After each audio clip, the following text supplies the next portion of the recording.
Hello, everyone. Welcome to the live channel, Chelsea Dance channel. Big ups to everyone in the building. Big ups into the chat and for love and support. I have a couple of big YouTubers and also people, and I've got one of my co-hosts as well, is DJ Sav, and I've got my bro Max Burton, and I've got also, as everyone knows, Tosh United States of Chelsea. So everyone, big ups to everyone for love and supporting the channel. Make sure you hit the like and subscribe. This is emergency meeting for the Chelsea on the blue coat hashtag out. And also, we got we need to do the protest as soon as possible. I've got Doobs has texted me saying he's on, but he ain't at backstage, so I don't know. I can't see him. He may be having technical problems, but Doobs is with us. And then also we've got some other people coming on for later on a show. But big ups to everyone in the building and in the chat, and thank you for the lovely guys on the channel, the panelists, for coming on as well today. So I want to start with you, Tosh. How are you, mate? I'm good, man. It's been a while. Me and Dan, we've been speaking, but we haven't been on a stream in some time. So I'm just glad to be back. I watched the Arsenal game, but I missed the Leeds, and I think the game before that, I forgot who we played. But yeah, I'm just glad to be back with the boys. You know, it's good to talk Chelsea again, and you know, I'm excited to do this with dual stream with my boy Dan. You know. No, big ups to you, bro. So Max as well. How are you, mate? How's your day been? Hey, how you doing, guys? Big up to everyone here. Big up to the chat. Nice to be on with Tosh. Never met him before. DJ, I know me and DJ go back way back. Old school. So yeah, we're good. Yeah, all good. Better than last week. Last week I was down with a bit of a cold. It was my birthday 2 days ago, so Chelsea ruined that for me. Coming up, couldn't believe it. 2-0 up. I thought I was going to be eating good for my birthday, but then we go and mess up against Leeds United. But I'm sure we'll talk about that later. I think it was Wolves, Tosh, the one that you missed out. Oh that yeah, game Wolves. you mentioned. Yeah, we had Wolves. And yeah, I think that was a 3-0 game though, so it wasn't that bad. Yeah. But yeah, I'm good. I'm doing good, thanks. Yeah. Happy birthday from 2 days. Happy birthday for 2 days as well, Max. Thank you. Yeah, happy birthday. Yeah, happy birthday, Max. And DJ, welcome. How are you today? Yeah, big up, Dan. Thanks for having me on as always. Yeah, just to go back to what Max was saying, we do go a long way back. Obviously, I've been on loads of Max's streams. We chat Chelsea's old school Chelsea, like me. Tosh, big up to you, bro. I think first time I've ever met you, bro. I've seen you obviously being on. I think you've been. I think you were on a phone call or a phone call something. Yeah, I think some time back. Yeah, I think and we were I on chatted to you briefly on there. Yeah. But no, big up to you, bro. Great to speak to you. And obviously the guy's just come on himself. Big up to Doobs as well. Big up to everyone in the comments as well, by the way. Big up to everyone in the bit, and then especially Doobs. Big up to you, Doobs. How are you today, mate? How's your day been? My day's been alright. I've been at uni doing lectures, so it's kind of been it. Just chilling out. But yeah, pleasure to be on again. I'm sure we'll get into a lot of stuff today. So yeah. You're on mute. Yeah, but big ups to everyone in the chat as well. Let me just quickly read the chat because it's gone crazy. Big ups to everyone. Alan will be on here later on. Big ups to my bro Alan. Please smash the like and subscribe buttons. Big ups to Daniel Knight in the building as well. I am fuming because sporting directors of Winsley Stay and Stewie are going to ruin women's team like what they did on men's Chelsea team. We'll keep falling behind and bigger rivals. Blue Co out. He meant to put out, but he put. But anyway, I understand Daniel Knight. You guys to him, my boy. And last protest up was shocking as awful. Then big ups to United says this. He's putting his chat. Blue car up. Big ups to Cole Palmer in the building as well. Ease of money. Sick of panel. He's season next up. Big ups to you, mate. Welcome to the channel as well, bro. Big up Tosh, DJ South, Max, and of course Chelsea. Then up the Chelsea. Then hashtag Blue car out. But yeah, man, yeah, definitely, man. So basically, who do you want to start first? The women's team, or do you want to start from the owners? Have a pick, because these are ruining everything out of club. The women's team, the football club as the men's team. Where do you want to start, guys? Because it has to be done. because now we've officially now got the Wednesday Stanley and the Egg Stewarts now taking the control over Chelsea Women's Football Club, and it's a joke. I had Egg Barley walk past me the other day. I wanted to swing on him so much, you know. When I went to the Leeds game, there's security around him, but oh my god. Damn boy. Yeah, but I'll let you lot go first. No, wherever you want to start, Dan, bro. Wherever you want to start. Let's talk about the women's team. Let's talk about the women's team. So Tosh, we'll go with you first. Yeah, we'll go with you with about these owners taking the directors taking charge over the Chelsea women's team. Then we'll go from you, DJ, and then Max and that. Yeah, I'm sure. You know, one of you fellas probably have more details, but from what I gathered is that there's also some outside investment coming into the women's team as well. With I don't know if you guys are familiar with the NBA, but Giannis Antetokounmpo, who was a big time star in the NBA, Greek international, he's now invested. So I'm curious if anyone knows, like, what is the business behind this play? Like, what is going to happen to the women's team? Because our women's team is very successful, and they're, you know, quite entertaining for anybody to watch if you're not even a Chelsea fan as well. So, you know, I like to go around and get your thoughts on that one. Yeah, I mean, look, for me, I mean, on the ladies' team, first of all, I saw the guy who you were talking about, but I think the news came out. Was it last week? Yeah, that he's a new investor into the ladies' team now. Look, again, this is blue co all over again. I mean, another ruin. It looks like it's going to be. I mean, the women. I said it to Dan a couple of days ago when this news all came out, and I said the only shining light in our football club at the moment is the ladies' team, because they're literally winning everything. And the only thing, obviously, they've not won yet is the Champions League. But I think I don't think they're far away from that. However, now this is happening now. I mean, Paul Green, we all know about this guy. He came to Chelsea, 13. He's been at the club for 13 years. And now they've taken him out. The last, if you like, of the Roman Abramovich people that were at the football club. All of a sudden, he's now gone. Paul Winstanley wants to get his fingers in all the pies. Now he wants to get himself into the ladies' team. We all know what's going to happen to this. We already know what's going to happen. Yeah, they're going to more or less sell all the experienced players, bring in all the youngsters. The women's team's going to fall behind, and it's just another bad choice from this ownership. And until they actually start to realise what they're doing, our football club at this moment in time is starting to get to the stage now where it's going to start becoming non-existent, because whatever we've learned as fans here over the years that we've won so much things over the years, you know, men's team, women's team, you know, obviously Roman came in. When Roman came in, he made sure obviously made sure the ladies' team was built proper. He got the proper people in to come in to run that as well. These guys are literally more or less destroying literally everything that is coming in. And again, you know, how's it all going to go down? I mean, you know, we all know that the ladies' team, as I said, have been a lot of things have been coming out on X that they've been bitterly disappointed. I don't know if you've gone on some of the Instagrams. Some of the ladies have been speaking out. They're not very happy that Paul Green is gone. Sonia Bombasta's not happy that they've gone, that he's gone as well. So yeah, they're literally trying to ruin everything. And I won't be surprised after this if Sonia Bombasta walks away as well from a deal. I know she's extended her contract, but it would not surprise me if she decides to walk away from this as well if they're going to do what they do with the men's team. And I hope that's not the case, but I just know it's going to be one of those situations for me, and it's sad really. And I'm gutted by that, to be fair, because like I said, they've been the only shining light for our football club in terms of winning trophies. And that looks like that's now going to get going ruins as well next. So yeah, I'm not happy about that at all. Okay, Max. Right. I don't want to be disingenuous because I don't watch a lot of the women's team. Now and again, I'll watch their games. I don't go out of my way to watch the games or whatever. So I'm more interested in the men's side. That's just me.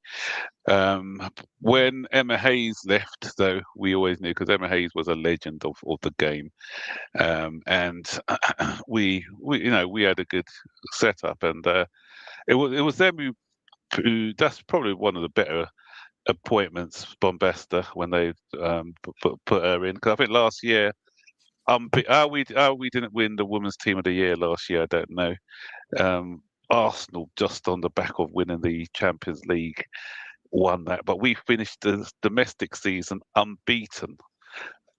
So we got our own invincibles, the women invincibles. We won every single domestic trophy there was, fell short in the Champions League, but you know, I didn't think it was going to be this drastic after what happened last season for us to kind of fall off a cliff with the women's team this year, because we're 8 points behind Man City. Luckily, Arsenal beat them the other day, didn't they? So, but again, it looks like they just want to gut everything, doesn't it? They just anything to do with the old regime, they just want to get rid of. And I tell you where there will be uproar if Billy goes, the Monsieur. Then he'll be uproar, because I think he's one of the only ones he's left from the old school. Because when something works, by all accounts, Paul Green had something good going there. Why he's going, I don't know. Even isn't that David Bernard going as well, the club secretary? They say he's retiring, but has he had enough as well? And that's why is it an early retirement for him, or is he truly reached retirement age? I don't know, because he's done a lot in the club as well. So it just looks like, for me, as I said, they just want to gut the club of anything which was part of the old regime, and they just want to put their stamp on things. So we'll wait and see how things go, but it's not looking good at the moment, is it? Because the women's team, as DJ said, were our shining light. They are we had a winning machine there, but now it looks like it's falling off a bit. So I think we're in the cup final, don't we? We're in the League Cup final, and yeah, let's hope we do okay in Europe. We're probably not going to win the league. Looks like Man City are going to win the league. Let's hope we can get that coveted Champions League, and we can say that we won it all, not only with the men's but the women's team won it all as well. That'd be good. I should agree on that. Yeah, Dupes. Yeah, no, just echoing on what you guys are saying. Again, I'll be honest, I don't really watch the women's team. That's not by choice. That's just don't always have the time. I prioritize the men's football.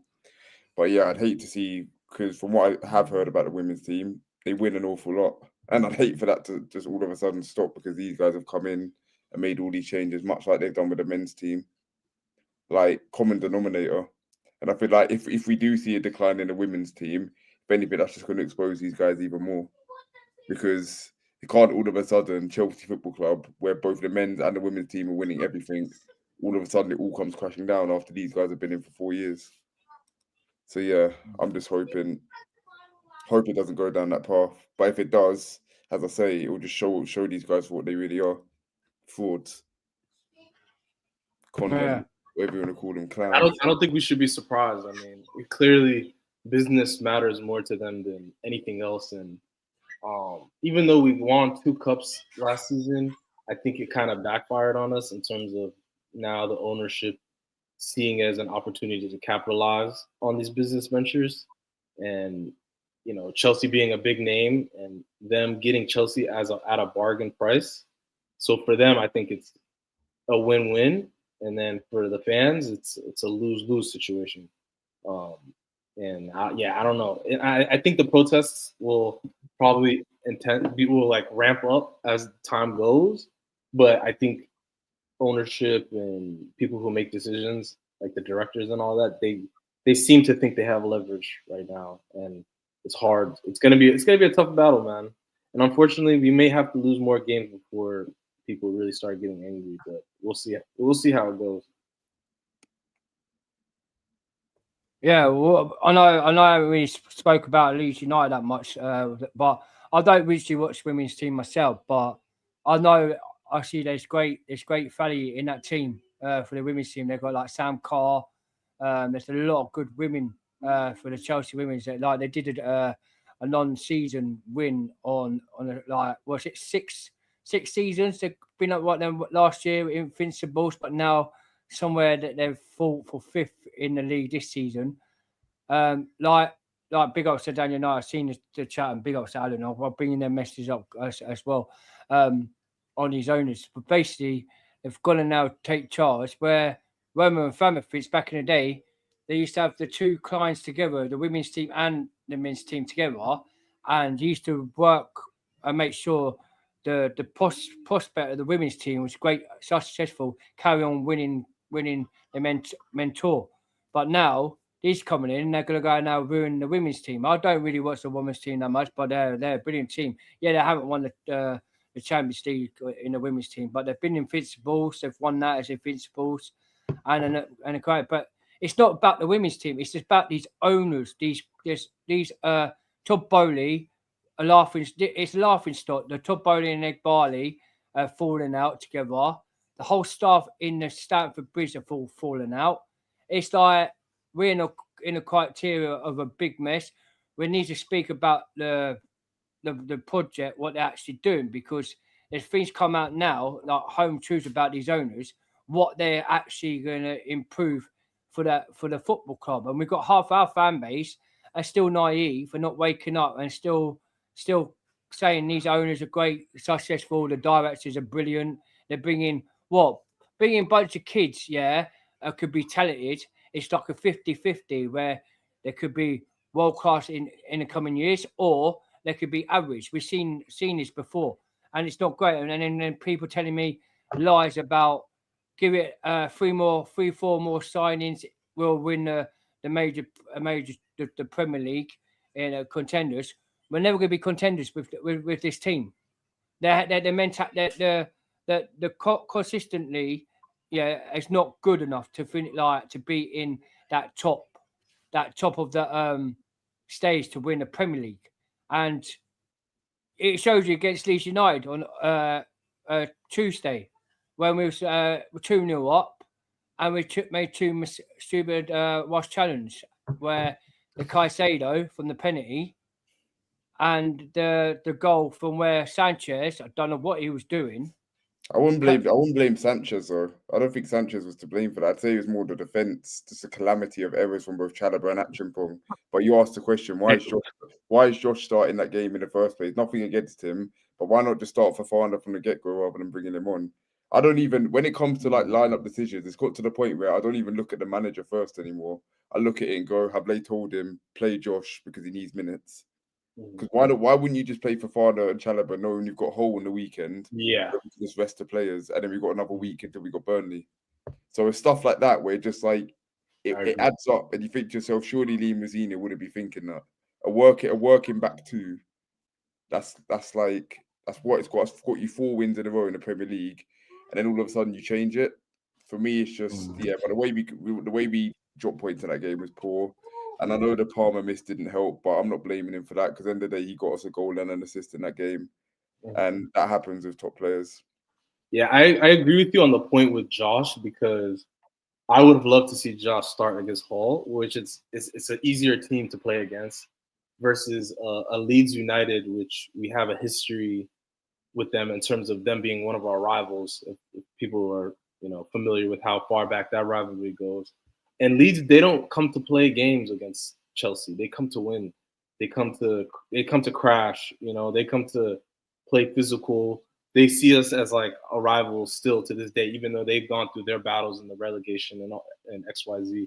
And putting Josh in that situation where Leeds, if you just look at this, like the stature of the Leeds team, it's a bunch of big guys. A lot of guys with almost 6 foot tall. These are grown ass men. You know what I mean? And the fact that we put Josh in that position at center back, I think that's poor decision making on the manager if that was his decision, because like you said, we have Hull tomorrow. Like Hull City is not. We shouldn't be like losing sleep over Hull City. You know what I mean? Yeah, but you just don't know with this team, and that's the issue. Like we've said so many times, like a £2 million squad, and we don't trust our fringe players. Like, are we really going into this game confident with Liam Delap most likely starting, with Garnacho most likely starting, with Badiashile most likely starting? That's the issue. That's the issue that we have with this team. Like, we're not even confident that we're going to get a clean, like a solid performance against Hull. Listen, I think we'll win, but I think Hull will make it hard for us. It'll be one of them games. Like, what was the game where Lincoln, where we Yeah, just made it so much harder than we needed it to be. And the worst thing is, my housemate at uni is a Hull fan, funnily enough. So me and him, really? anyhow we go out, oh my god. Oh yeah. Even if Hull scores a goal, it's gonna look bad on us. Even if we win 3-1 or 2-1, the fact that our team, like, we can't help but to concede. We don't really keep clean sheets like we should against the teams that are not as good. So I mean, for me, if we come out with a win, 2-3 goals and a clean sheet, I'll be satisfied. But if we don't come out of that game with a clean sheet, then I won't be satisfied, because if we can't keep a clean sheet against Hull, what makes us confident that we're going to keep a clean sheet in Europe or in the FA Cup? We haven't kept a clean sheet in how long? Like, we just, like, the Leeds game was coming, because look at the goal. Even though we've been winning, we've been conceding cheap goals. Like, the West Ham game was a let off. Like, Wolves and Palace, I know the game was done, but the way we concede them cheap goals, like, it was coming. And when you come up against a team like Leeds, who weren't in bad form going into this game, and of course, even though he didn't play, they've got clinical players like Calvert-Lewin. If you make mistakes, it's going to punish you. That second goal was just a mess. And the penalty, I don't know what Caicedo was doing. So, and this is where we go back to the question in the squad once again with the money that we spent. Like, Josh Acheampong, not with all due respect to him, like, great prospect coming through the academy. Should he be playing this many games for Chelsea at however old, 19, 20? Or should we have an experienced proven centre back that should be starting week in, week out, like Arsenal have, like Man City have, like you could say Liverpool have, even though they haven't been great this season. So it's just all these things are just like, you just question. You think, like, is this how an elite football club should be acting? I'm not. Last thing I'll say, I'm not like fuming at the Leeds result the other day.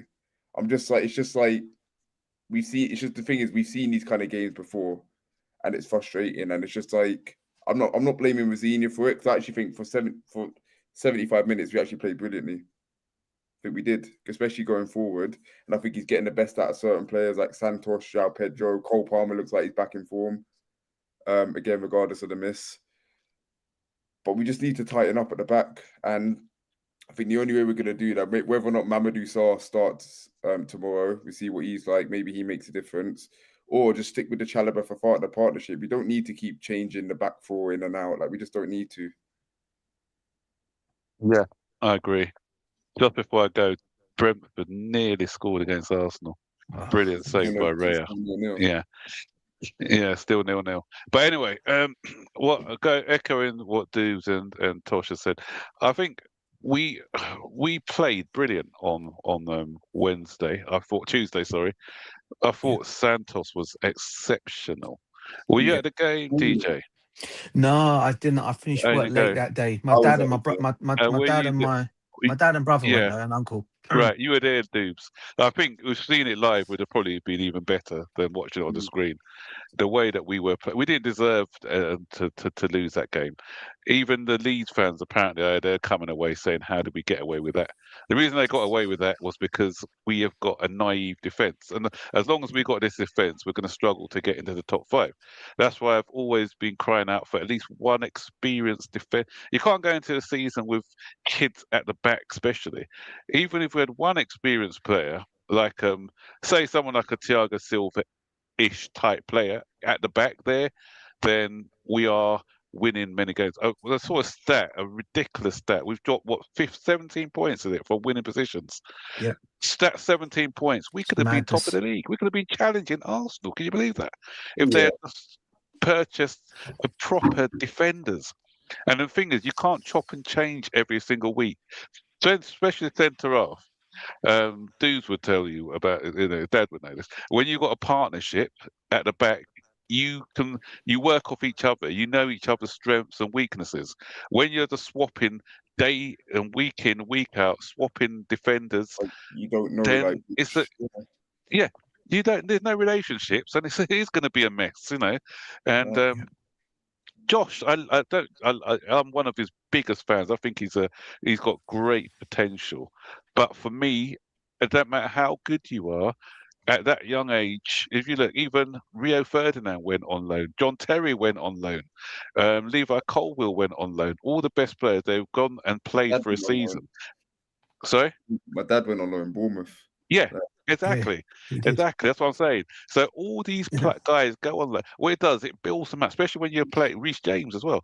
When you're playing against, especially in the championship, you're playing against big men. It toughens you up. It gives you that experience. And so what we're not doing Josh any favors at the moment because he's coming in the odd game here and there. You know, he did a fantastic run the other day, but then you saw his inexperience. But even then, he was partly to blame. But for that other goal, I'm blaming Chalobah as well. Oh As yeah, a defender, the whole defense for me. Yeah. Chalobah should have dealt with that ball over the top. I don't know you what he deal with that ball. I don't know what he's doing. He backs down, he heads it, or you can even just dangle a leg and try and clear it. That was schoolboy error. So yeah, I don't know what he was doing. And then also on the other side, Gusto. Why is he ball watching? Why is Okabar, whatever the guy is who scored the goal? Why is he on his own? Okafor, yeah. Why is he on his own? Why isn't you don't attract that schoolboy? When I used to play with kids football, when everyone's attracted to the football, why is he attracted? We've got 3 men around the ball already. What's he doing going for the ball? He should be aware of who's on. If the ball's coming to a striker, he should be in a position to be able to clear it as well. So it was a comedy of errors. That's somebody that said that was the worst goal they've ever seen Chelsea concede. And I'm looking around and thinking, probably right, because that was so comical. I couldn't believe it. I thought I was watching football in slow motion. When that ball went in, I thought, hold on, what went on there? I was stunned when I saw that. It was absolutely shocking. Yeah. And even the first goal as well, Caicedo, I know a lot of people said that the guy's dangled his leg, but Caicedo's given him the opportunity to do that. No, it's a penalty. It's like, cover. Yeah. It was a penalty, yeah. There was cover as well, so Caicedo didn't need to make that challenge. Leeds weren't even in the game. Apparently, they had an XG of 0.01, I think, in the first half. And they didn't even look like scoring. Yeah. They didn't look like scoring at all. And that was the annoying thing about it. We gifted them the goals. And as Doob said, I agree with him as well. You look on our bench and who's coming on when our first 11, apart from at the back, in the midfield up front, I'm quite happy with it. But when we're bringing on our substitutes, Delap, let's talk about Delap, conversation for how could you have a 6'3" or how tall he is, striker who doesn't know how to head a ball? Do you notice that? He shies away from the ball. There's a couple of chances. You can look at the way João Pedro attacks the ball, and then look at the way this guy attacks the ball. He's scared of the ball. The ball came across one time, and he just went. He didn't even go for it. It's just like that header which skinned off he just mistimed it. Come on now. And I was looking at his record at Ipswich, and I don't think he scored many headed goals there. Come on, he's got the body. Use your body. Where's his aerial threat? And that's what I'm saying. Pedro came on. He did okay with the cross, but I still think, yeah, he did all right, to be honest. I'm not going to knock Pedro because some people are knocking Pedro, but not Neto, sorry, not João Pedro. Neto. Yeah, when Neto came on, I thought he did okay. Some people are still knocking him. I thought he did okay, to be fair. Putting a couple of dangerous crosses. But I think the defence is the concern for me, definitely. I think also what didn't help in that game as well, the fact that, and by the way, I'm not taking up for the likes of Achimpong and the likes of Gusto, but the referee was 2-card happy. I mean, why are you booking 2 plays in the first 10 minutes of a game, mate? I mean, is that what it was, the first 10, 11, 12 minutes of that? Yeah, he was shocking as a referee. So at that point, Gusto probably didn't want to come back because he's probably thinking I might concede a foul, and he's sent off and I get a penalty kick. As for the goal that they equalised, the second goal they scored, again, yes, Achimpong for me should have booted it to Rosed. However, when he's dangling his leg, I'm probably thinking he's not one of the Leeds players on the floor, knock him down, he gets sent off. So it didn't help that the referee booked them quite early on. And to be honest with you, I don't understand how Leeds players did not get booked very early as well. I mean, they were doing fouls left, right, and centre in that game, and the referee was not doing nothing. It took about 5 fouls for that Edmeka guy to get fouled. How long did it take them? How long? He did the same challenge. Remember with the pullback. Yeah. Who was it? One of our players got fouled for pulling someone back. Can't remember who it was now. Caicedo? Was that Caicedo, I think it was Caicedo. And then he went and done a similar challenge Yeah. a few minutes later, and he just got spoken to. And Look he at only got the yellow card because he did a challenge about 2 minutes after that. But on the very first challenge for Caicedo, for our players, it was the very first challenge, he got the card out. Whereas Leeds, it took him about 2 or 3 before that. Yeah, Exactly. you look at Caicedo now, stat him out in 6 games, he's got to avoid them twice. Otherwise, he's suspended again. Yeah, 2 more. He's got 2 more bookings in the away. But you know what? With Caicedo, I feel he's just tight. Remember, he's played every single, even cup games, he can't be rested, and that's because we can't keep people fit by people like if we bought. I haven't seen this guy, the boy we bought from Porto. Sugo. I don't even know. Yeah, Sugo. Injured. He's back in March. I don't blame the club for Lavia, if I'm honest. I just think he's always been an injury-prone player. Lavia has just been injury prone. Back in full fitness. I'm waiting to see how long he's going to be playing until he gets injured again. So, and that's the problem with Caicedo. Max, I wanted to answer that question. I wanted to answer that question about earlier. You said someone brought up Liam again. You were talking about how Liam can't attack headers. Guess how many out of his 31 goals as a senior player, how many were headers? Just guess. None. One. Okay. One. While he was under Liam Rossigna on loan at Hull against Middlesbrough in 2020. Cucurella scored more headers than that. Yeah, Cucurella I think had maybe 5 headed goals with us so far. Maybe. Yeah. Maybe a little less. Yeah. So yeah, that answered your question. Sorry for cutting you off. Yeah, no, that's fine. That's what I said. That doesn't surprise me because he is shocking in the air. You wouldn't think that though, would you? I mean, for the height that he is, built that he is, you would think, you know what, mate, he should be more up in there. I mean, I don't understand what he does. I mean, look, listen, there's no denying this guy. There's no denying. For me, I think he's a good striker. I just think for me, he just. I think he needs to concentrate playing more in a game than coming on and then fouling plays and pushing them on the floor, giving unnecessary stupid fouls away, and he should concentrate on trying to get more guys. And then the other day, which didn't help. I'm sorry to go off subject, but I mean, what day was it when? What was the game he played him as a right winger? And I'm thinking the guy can't even score. He can't even score goals, and he's putting him as a right winger. I did not understand that one, bro. I did not understand that one. Yeah. So for me, again, another wrong decision made there. But look, listen, I'm not going to. He didn't have anyone else, did he? Yeah. I agree with the approach, but not the personnel, because Esteval went back home, didn't he? And I think Neto got injured on the day, wasn't he? So he wasn't fit enough. Yeah. I think with Delap, the thing is, right, there's no doubt he's got potential, but I think the move to Chelsea was just too early from Ipswich. Yeah, to step up too far. He should have gone to like an Everton, shouldn't he? And then someone who said Chelsea. that, I think it was Jamie Carragher. I don't agree with a lot of what Jamie Carragher says, but on this occasion, I believe I agree with him. He should have gone to a mid-table club like Everton or Man United or someone like that. So. Had to throw the Man United one in there. You talk about Liam Delap. Yeah, you talk like I don't think he's a ready Chelsea striker potential.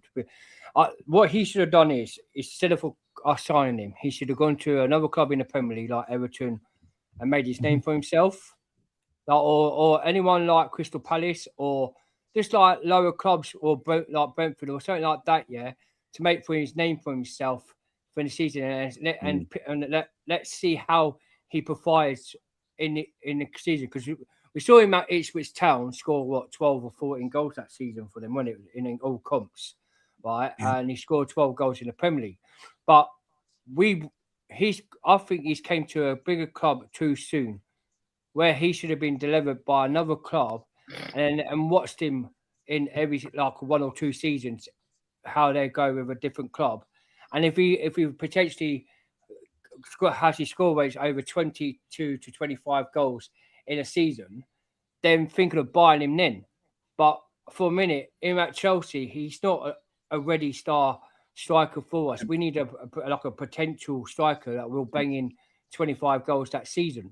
To be fair, you look at it and think, do you reckon They just signed him. You think about it, English striker, 21 years old, Yeah, for 35 potential for million. signing. Reckon this is an opportunity for a flip. The money. It was Yeah, the money. They looked at 100%. the money and the, Hundred what's the percent, money, and they looked at the wages, and they looked at what Yeah. they can get for him as a sell-on. That's what they did. Yeah, Because like really, the person who should be in the Chelsea shirt should be Osherman. Osherman was crying yeah, out to come to 100, Chelsea. 100. I Imagine totally him agree on on- that One word, wages. Wages, exactly. That's what I'm saying. Yeah. Yeah. And can you imagine him on the end of these crosses and stuff? And Oh, that's mate, he'd be having why a ball. we're not gonna. That's why we're not going to be a serious club, because they're not Yeah. going to pay the wages. You know, I've always said, even if you just get 2 or 3 players on good big wages, you could keep your wage structure. But if you want to take that next level, you've got to have a couple of players on big money. The Yeah. guys who are vital to your team on big money. And other Yeah. clubs do that model as well, where they have Yeah. a superstar and big model. In any establishment, that's what you have.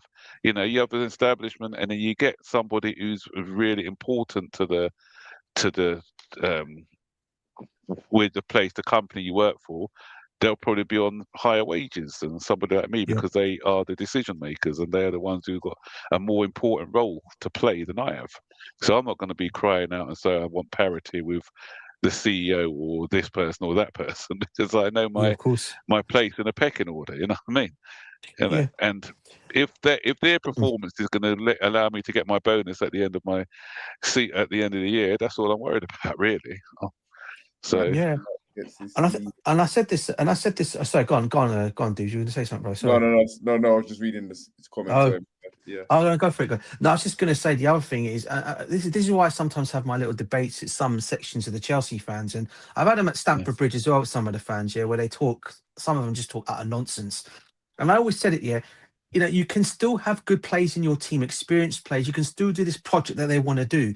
But like we said it already, and we said this from the beginning, you go and bring experience. Some experienced players need to be played in some positions in that team. For example, you need a proper centre back. You need a better goalkeeper, right? You put another. If you want to bring in even if we've got Douglas Luiz in as an experienced midfielder on loan, I'd have not complained. Even though he had a bit of injuries, he had a bit of an injury record, I would have still taken him in as experience. You can still. Yeah, but still, I'm just saying that. But you know what I'm saying? Where I'm going with this, though, dudes. Because what I'm basically saying is is sometimes you need to pay the big bucks to bring in the big name players, and you know, if that's going to win us titles, it's going to win. And since they care so much about the money, well, the only way of getting a success. That's how you want to be. You compete for the title. You go and compete for trophies. That's what you do. Yeah, in order for that. I mean, but these guys don't seem to even want to even do that. And we're going to be in this, we're going to carry on being in, while these guys are still here, we're going to carry on being in this same old scenario where next season, they're going to go and bring in another young striker, understand Omega, he's going to be coming in next season. Okay. Then you got Quenda coming in as well. Yeah. So you're going to, another injury, exactly right. No, he's injured as well currently at the moment, isn't he? So they're going to come in, and again, you're asking yourself, where's the experience again? Yeah, but certain, as I said, you know, had Thiago Silva still been in that defence against Leeds on Tuesday, we don't concede those goals. Simple, because he'll know how to tell the team that, you know, Leeds are going to come at you, but keep it real, guys. Keep your heads up. Yeah, we're not going to concede here. But these guys, unfortunately, haven't got the experience in the team to do that. And until they change the model, we're going to continue having these discussions every time in these streams, Dan, and everyone here. Do you know what I'm saying? So yeah, it needs to change, man. Yeah, well, big ups to you, DJs. That's facts spot on as well. Big ups to everyone in the chat. I'll quickly go read some few chats as well, man, because it's going crazy, and I don't want to be rude to people. I want to respond to a couple of these as well. Yeah. A few on there, yeah. What we're going to do as well, we've got a few things. We're going to come to this one first with this Sally. Then we're going to, after when I read a few chats as well, we could come with them as well. And then I've got some more other stuff, what I've been sent, about Garnacho, Liam Delap, everyone apparently might get sold in the summer. And then we're going to talk about the protest at the end as well, where we need a protest every home game from now till later on. We need to organise it. I'm going to speak to, as Deuce knows people, and I'm going to try and get Deuce to see if we can arrange that. But big up to everyone in the chat. I'm sorry, guys, we're not being rude in here. I've got a good panelist, coming out. Shows your panel, mate. You got too many comments. Good stuff. Yeah, good stuff. Let me see. Shout Shout out to everyone in there, and please Yeah, big up also to the comments. Also, if you're on my stream and you're on the United States of Chelsea and people you're on Twitter and you're watching people on X, make sure you come over and subscribe to my channel, Chelsea Dan Acid, and then also the United States of Chelsea, and also Mac Burton's channel. He's got a channel YouTube, but I'll get them. You'll find their channels at later on today when I have them on their screen on their own and they can shout out. I think Doobs, you're on TikTok, isn't you? You just do TikTok. Yeah, my TikTok's there in the little thing under Doobs. So. Okay, yep, there it is on there. You can see that as well. You on the screen. But big ups to Aya Babi, I'm here. American sports model doesn't work in European football. 100%, you're right there. If anyone celebrates top 4, 5 at the end of the season, where is it the stand of this club? Spot on. Big ups to Stephen Michaels in the building as well, my brother. Big ups to you. Big up Dan and panelist. Cloud Lake destroying our women's team now. Yeah. Yep. Daniel Knight, if did it have experience in that team, I think we would won that game and not made those errors and mistakes. 100. Definitely on that Leeds game. Easy money Napper. Love Josh, but he was under pressure. Leeds was too tough and physical for him. I agree on that. Caicedo is changing his agent, has been making rash challenges. Maybe he wants a move from Stephen Michaels. Just tired. I said it before. He's mentality. Tired. It's mentality tired. Played too many games, mate. And plus the World Club Cup as well. So I think it's to do fatigue. We need midfielders in the summer, like people like for me. We can't rely on Lavia. Ones as well. Yeah, and this is Hugo guy. Like, what's going on with that? How are you getting injured when you're not playing? That was a crazy injury, wasn't it? Apparently, we changed our medical staff because to keep them fit, but I think they've been worse. They're not even fit even playing. To be fair though, I don't think we haven't been having as many injuries as we were like under Poch. Like Reece James, Touchwood hasn't really been properly injured in over a year. Like we don't get like continuous little niggly. Like Gusto doesn't get injured much anymore. Like we might get an odd injury. Like how many of our when does Enzo ever really get injured? True. Enzo doesn't get injured anyway. What did he do? Was it a training ground injury? Sugo. Oh, Sugo. I think he was a training ground. Portugal. He got injured playing for Portugal. That's a training ground. That was a big injury. And then he was back in training, and then he came out and said he's going to be out for another couple of months or so. So, is Reece James actually injured, or is he just leaving him out of games? No. He's ill. He's ill. I tell you, he was injured. He was injured, and then he had a cold. This bug was going around, so he missed those two. Yeah. He had a knock apparently, and then But I was led to believe they were literally just resting him. That's why. That's what I was probably thinking. That's why I lost my head. Do you know, I was thinking, Doobs, I thought he actually had a fallout of him in terms of why I said that was after the Arsenal game, and he didn't pick him for that second leg. I personally think he must have said we would. Yeah, but I was thinking, my mind was thinking, Max, he must have had because he probably wanted to go and win, and he wanted to win you that know and what play. It is though. Yeah. and what did they say? They're not prioritising it. Yeah, gone. But we always, because of what these owners are like, and because of what we heard about the medical stuff, that's why, as fans, we're always going to second guess the intentions. We're always going to think, is he or isn't he injured? Is it the medical staff or is it the manager picking it? So we're always going to have those doubts. But it's also it's no coincidence. Like when it's coming out, like you don't have your captain in the semi-final of a Carabao Cup, and they've come out and said they don't care about the Carabao Cup, and it's obvious why they don't care about it because you know how much money you get for winning it. Yeah, 100,000. 100,000. Whereas like if qualifying for Champions League, you get however many millions. Like it's so obvious. That's why. Yeah, but you know what? And I've had fans on Twitter. I've been arguing with fans on Twitter. They're sitting there going, "Why would you want to win this trophy when Champions League is a priority?" And I'm like, "Oh my god, what's happened to this fan base, man?" Yes, exactly. And listen, always remember what the special one used to say. Exactly. What the special one said is, you get that first trophy in the back. And what it does to the players, it builds on it gives them confidence mentality as well. going up to the rest of the season as well. You lose that, or you get knocked out, and then you just start to doubt yourself. And we saw that, when we won our first league title, we won the League Cup first, and it allowed the players to push on to win the league, and it builds momentum. Look at Newcastle last year when they won it. They were nowhere near the top 4 last year, but once they won that trophy, they kicked on towards the end of the season, and they played Champions League football. So you can win both. I want to win everything I'm in. I 100%. I want to win every single trophy we're in. And that's why, for me, last season, despite them finishing 17th, I'll always say Tottenham had a better season than Arsenal last season.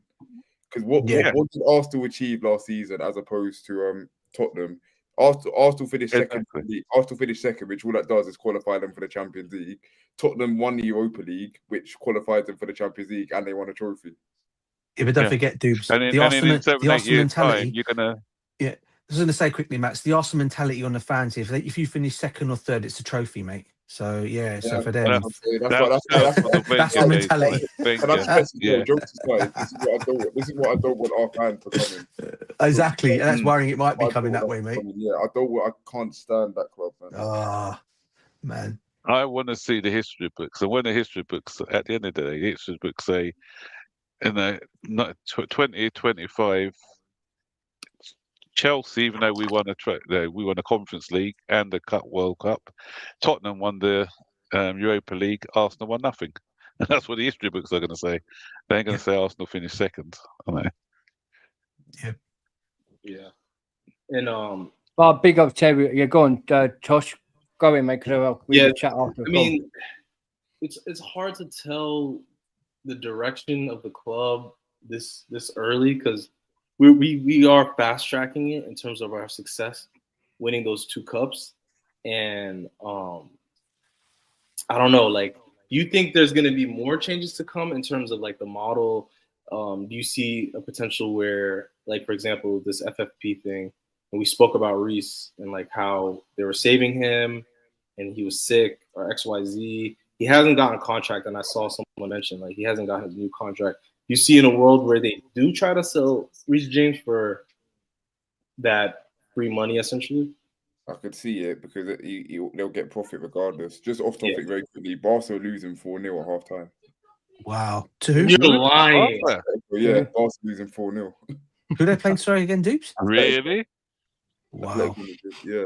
Damn, but yeah, 4-0. Brentford are 0-0, innit? Brentford are 0-0. Yeah, 0-0. It should have been 1-0. Look, Ray has kept them in it.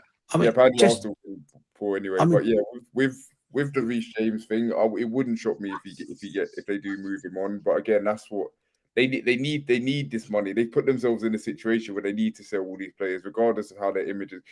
Because I do think if Reece James gets sold, then all hell's going to break loose with the fans.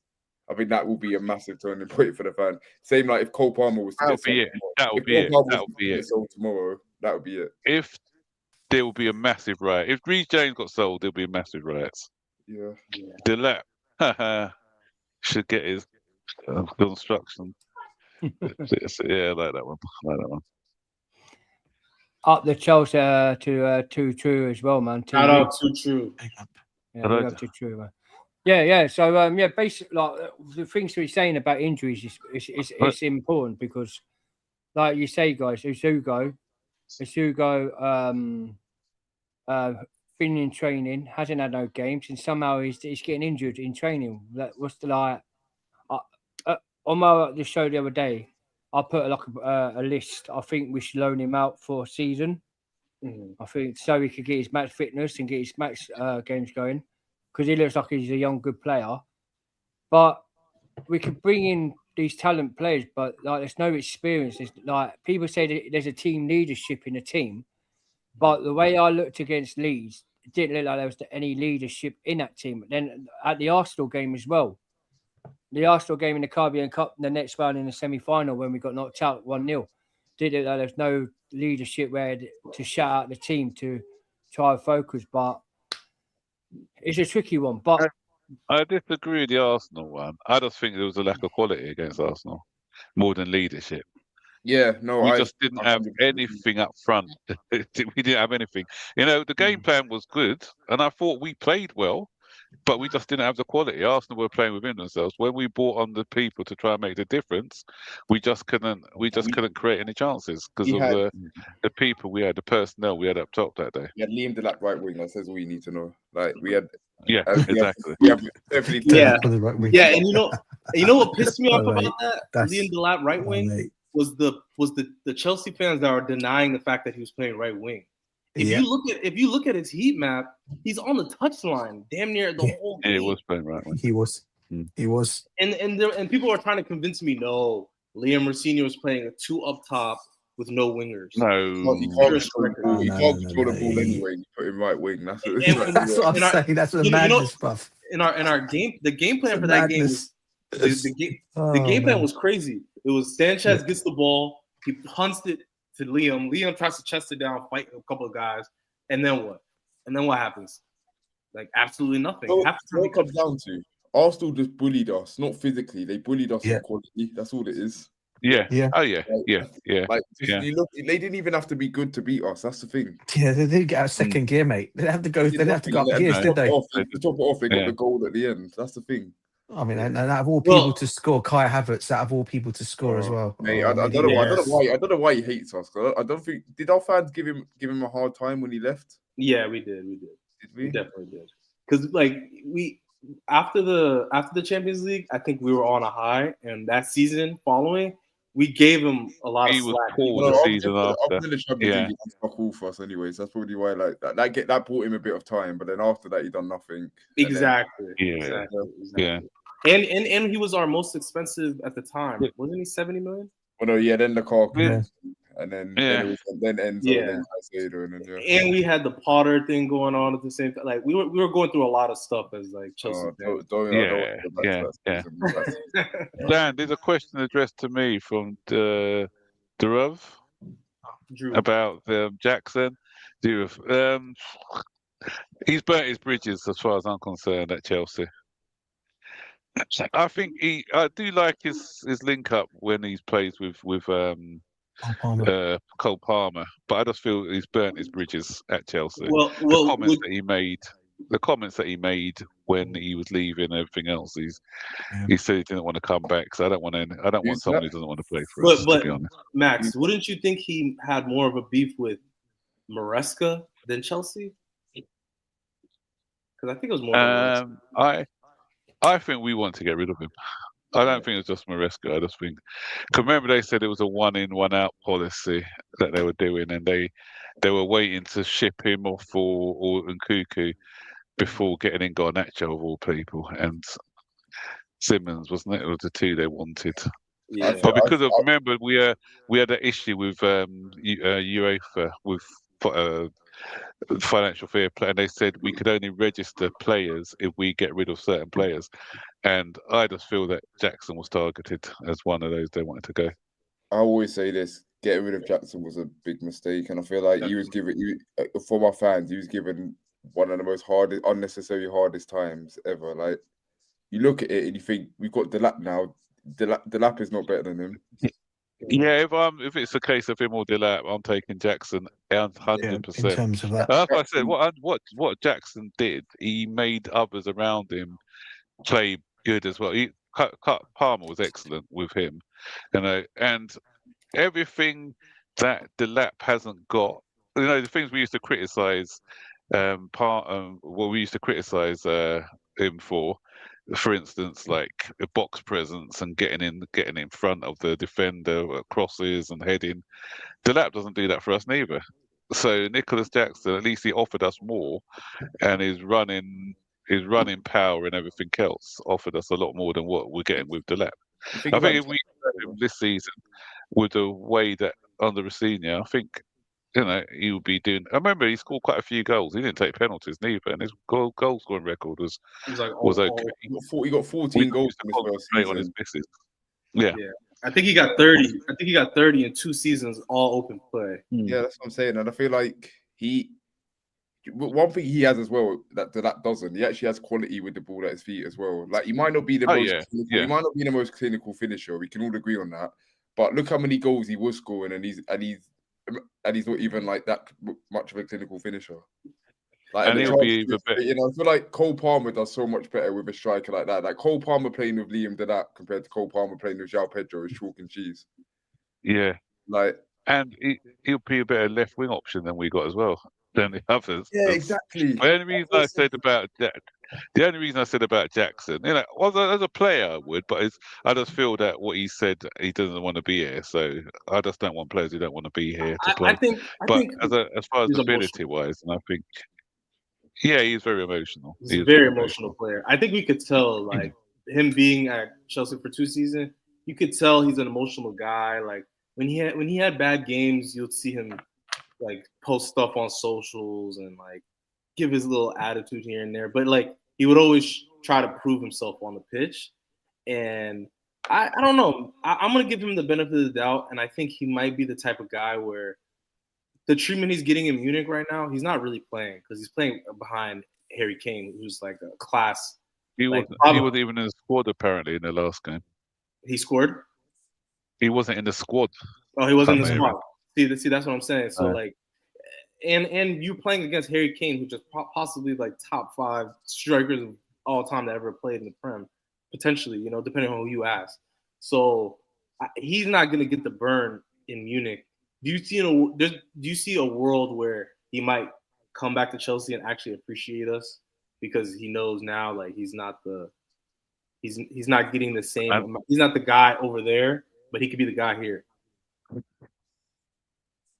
I just feel he's burnt bridges, to be honest. But you know, there's other stranger things have happened in football. We've seen people coming back after we thought that they were. Yeah, we thought that about Marcus Alonso under Lampard. Yeah. I mean, I know it's a different manager, but still. But then again, this is a different manager. Yeah, this is a different manager. That was my other point too. No Maresca. I feel like him and Maresca had a bit of a little heated thing going on between them two because of the red card in the Club World Cup, and then he had the red card towards the end of the Prem, last season, which almost risked us from not finishing in the Champions League spot. So I think a lot of what he was saying was directed towards Maresca, because it is Chelsea. You know, we're gonna inflate it a little bit. So I think I didn't rate Jackson one bit. The Nicholas Jackson thing. Like, I don't get how people rate this guy. Like, inconsistent in the chances he had against Tottenham, he could at least scored about 7 goals in that game when they were down to 10 yeah. And then don't get me wrong. Himself, look at the Newcastle game. The guy, I think what bothered me, how could people say Nicholas Jackson is the type next Didier Drogba? That's what makes me laugh. Oh no. Well, yeah. But as Doof said, you're going to compare him with Delap. Would you prefer Delap or Jackson? Who's a better technical finisher? Jackson or Liam? I'd say Jackson. No, I'm asking you a question. Would you prefer Delap or Jackson? Which one would you prefer in the team now today? You know, another thing is that my dad used to say to me as well. I mean, for me, it's Jackson all day over Delap at the moment. When people say about strikers missing chances, yes, they miss chances, but you also have to be in the positions to miss them as well. Getting into positions is something. Exactly. Timo Werner, that was another thing. Like, he was great at getting into positions. Yes, he missed so many. Offside goals. Delap's not even getting into positions. Is he? Oh God. All he's doing is fouling or flipping and wrestling. I don't know. I mean, how many shots has he had for us though? Even shots, not even goals. How many shots? He scored 1 goal in the Premier League. That was like a corner. I think he's had more yellow cards than he's had goals, hasn't he? Or even I think he's probably had more yellow cards than he's had shots on target. He's had 2 goals this season. One against Barcelona. He has to score tomorrow. He has to score tomorrow, mate. If he's starting tomorrow, he has to score tomorrow. If he don't score tomorrow, man, I don't know what I can say on this one. The most easiest game for him to put. I'm not saying easy because Hull are not easy. I get that, but it's got to be for him to score goals tomorrow. He can't do that. If he wants to make it, I know he's been injured, so you know I'll give him that. He's had a few injuries. But you got to remember, if he wants to make it at Chelsea, we got to make a mega coming in next season. João Pedro is on the form of his life at the moment. He's probably going to be our starting striker going into next season. And we still have, not that I think he's going to be here, but we still have Mark Gue as well. So if you want to strike it, we've already got a striker that we want to hope what turns out well. So he's got to like this next half of the season. He's got to proper step up. Otherwise, he might be gone in the summer. Let's be honest. I've got a question for you then, dudes. All right. Yeah. Would you take if we had a chance to get Harry Kane? Would you take Harry Kane over Jackson and Liam Delap? In a heartbeat, but that's like me saying, that's like me saying if listen, we all rate I'm trying to think of an example. We all rate Esteval, but if someone gave us the option of like Rafinha or Rodrigo or something like that, would we take it? Yeah, that's what I was going to ask you next. I was going to ask you, everyone in the panel, would you take? Yeah, but I would take Rodrigo over Esteval all day long. But there's potential on Esteval in maybe 1 or 2 years that he might come good. But if I had a chance now, I would have Rodrigo at the club over Esteval because he'll get more goals and more assists. But I'll have both at the club. I would just on that, Dan. Don't forget Rodrigo's he's actually naturally a left winger, mate. So I would have him over Garnacho and flipping Gittins, mate. Rodrigo. But I was about to say, what we and then you should play have Esteval done, on the right. we should have done, and that's the issue. What we've done on that left-hand side. Now that DJ's brought that up, we've brought in 2 guys who, quote unquote, potential. But how are you going to play both of them? You need one experienced and one young up and coming. That's the way you build a squad. You don't put 2 players in, but who need minutes, and both of them are just as bad as each other when they've played. You know, if give one of them a run in the side, if you know, they may have done okay. If Gittins had a run in the side, you never know. He may have come good. But we are not a developing school. That's what I'm saying. Brighton and Bournemouth, that's what we are now. Yeah, Brighton and Bournemouth and teams like that. Those are the teams who can afford to get that. We should be buying what is the finished article. If you look at Man City, for instance, they now look like they can challenge Arsenal. Why? Because they've bought in Gueye and they've bought in Semenya, who are finished articles, who've hit the ground running for them. That's what happens when you buy quality players. They hit the ground running. They don't need time to bed in and develop and everything else because they're ready-made players for what they need. And that's what the frustrating thing was for us. We know what we need as a fan base. We know that we need what the areas that we need, but they're still hell bent on the sticking with this kindergarten policy. Yeah, no, I fully agree. Big up to Fundamental Blue. Anyway, I went to flipping. I meant to big him up. Sorry about it. Sorry if chat is going crazy because I've got really good panelists bringing up some good options, their opinions and that. But big up to you, my bro, and welcome supporting the channel as always, mate. And there's a question for you as well, Tosh, right, from Steve. Stephen Michaels, big up to you, my boy, man. Steve, are you Chelsea Old Boys boy? I think it might be Chelsea Old Boys. Rest in peace, Chelsea Old Boy. I think it might be his son. But big ups to Stephen in the chat as well. He said, question for Tosh. What are the opinions of American fans on Blue Co? Yeah, so I felt like when this was happening, when the American ownership was coming in, me being an American and understanding American sports, like American football and basketball, it does not operate the same way. So we have a clip somewhere on our channel. If you want to check it out, you might find it, where we're discussing with other American fans. It was a full American panel, and we were all just mourning our club because we knew it was over in terms of Chelsea never being the same again because we're bringing in American ownerships. We kind of knew our club was dead. We're no longer Chelsea. We're CFC LDN now. And these American owners, they have the mentality of you play poor, you get rewarded with a high draft pick. You play poor, you get rewarded with your salary cap dropping a certain percentage so you don't have to spend as much money. So in my head, I already knew it wasn't going to end well for us. And my confirmation was that season with, Potter to Poch. And that was really tough for me because I kind of knew this was going to happen. And it sucks because like a lot of my Chelsea friends overseas and all over the world, like that, all different countries. They're like, what are these owners doing? Like, why did they do this to my club? Like, I was like, hey man, this is part of the game. They don't see the club as like something that's like really near and dear to people's heart. They see it as a dollar sign. And for them to get it for the price that they did get it for, they got it for a bargain. And these guys are venture capitalists. I don't think if you know Bowley, he owns the Dodgers. He just bought the Los Angeles Lakers for $10 billion US.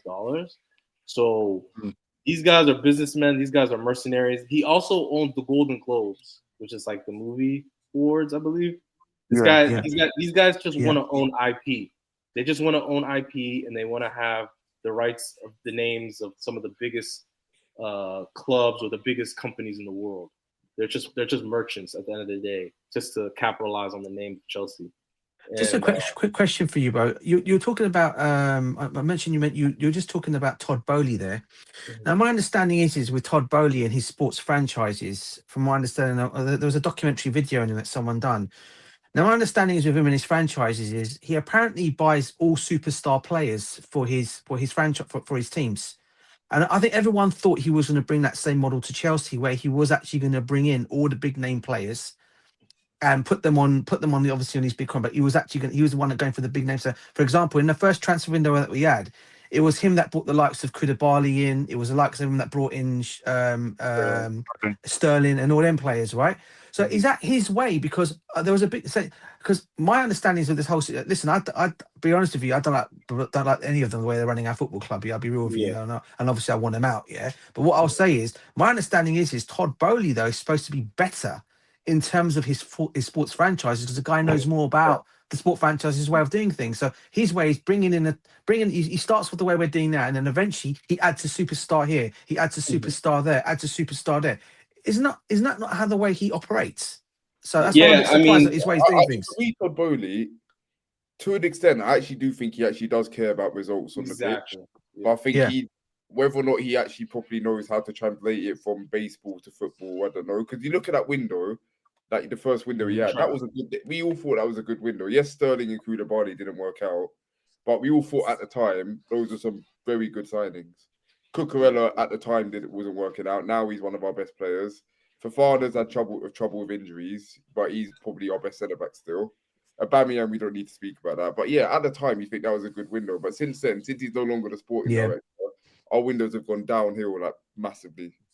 That's all down to Barley, though, isn't it? It was when Barley and Felicino.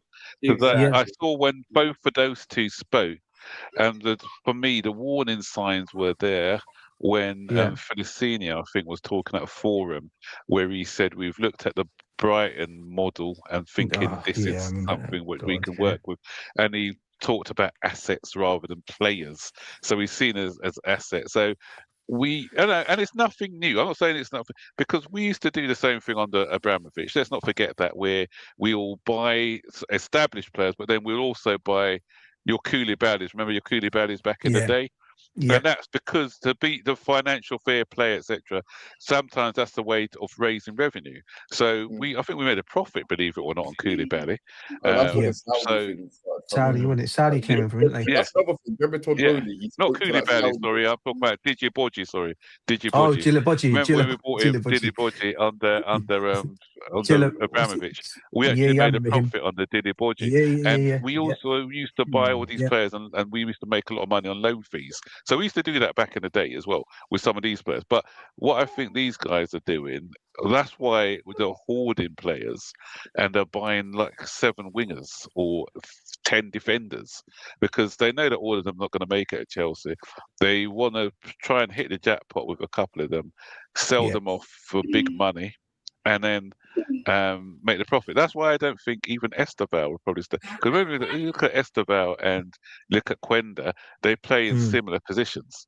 And I think once Esteval's reached his potential, give it 5 years, he'll be going for big money to Real Madrid or Barcelona for 150. But I think Pedro Neto's getting sold in the summer as well.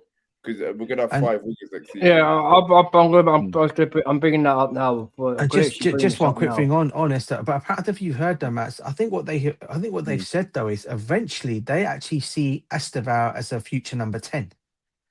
So and they want to play him in that position eventually. Yeah.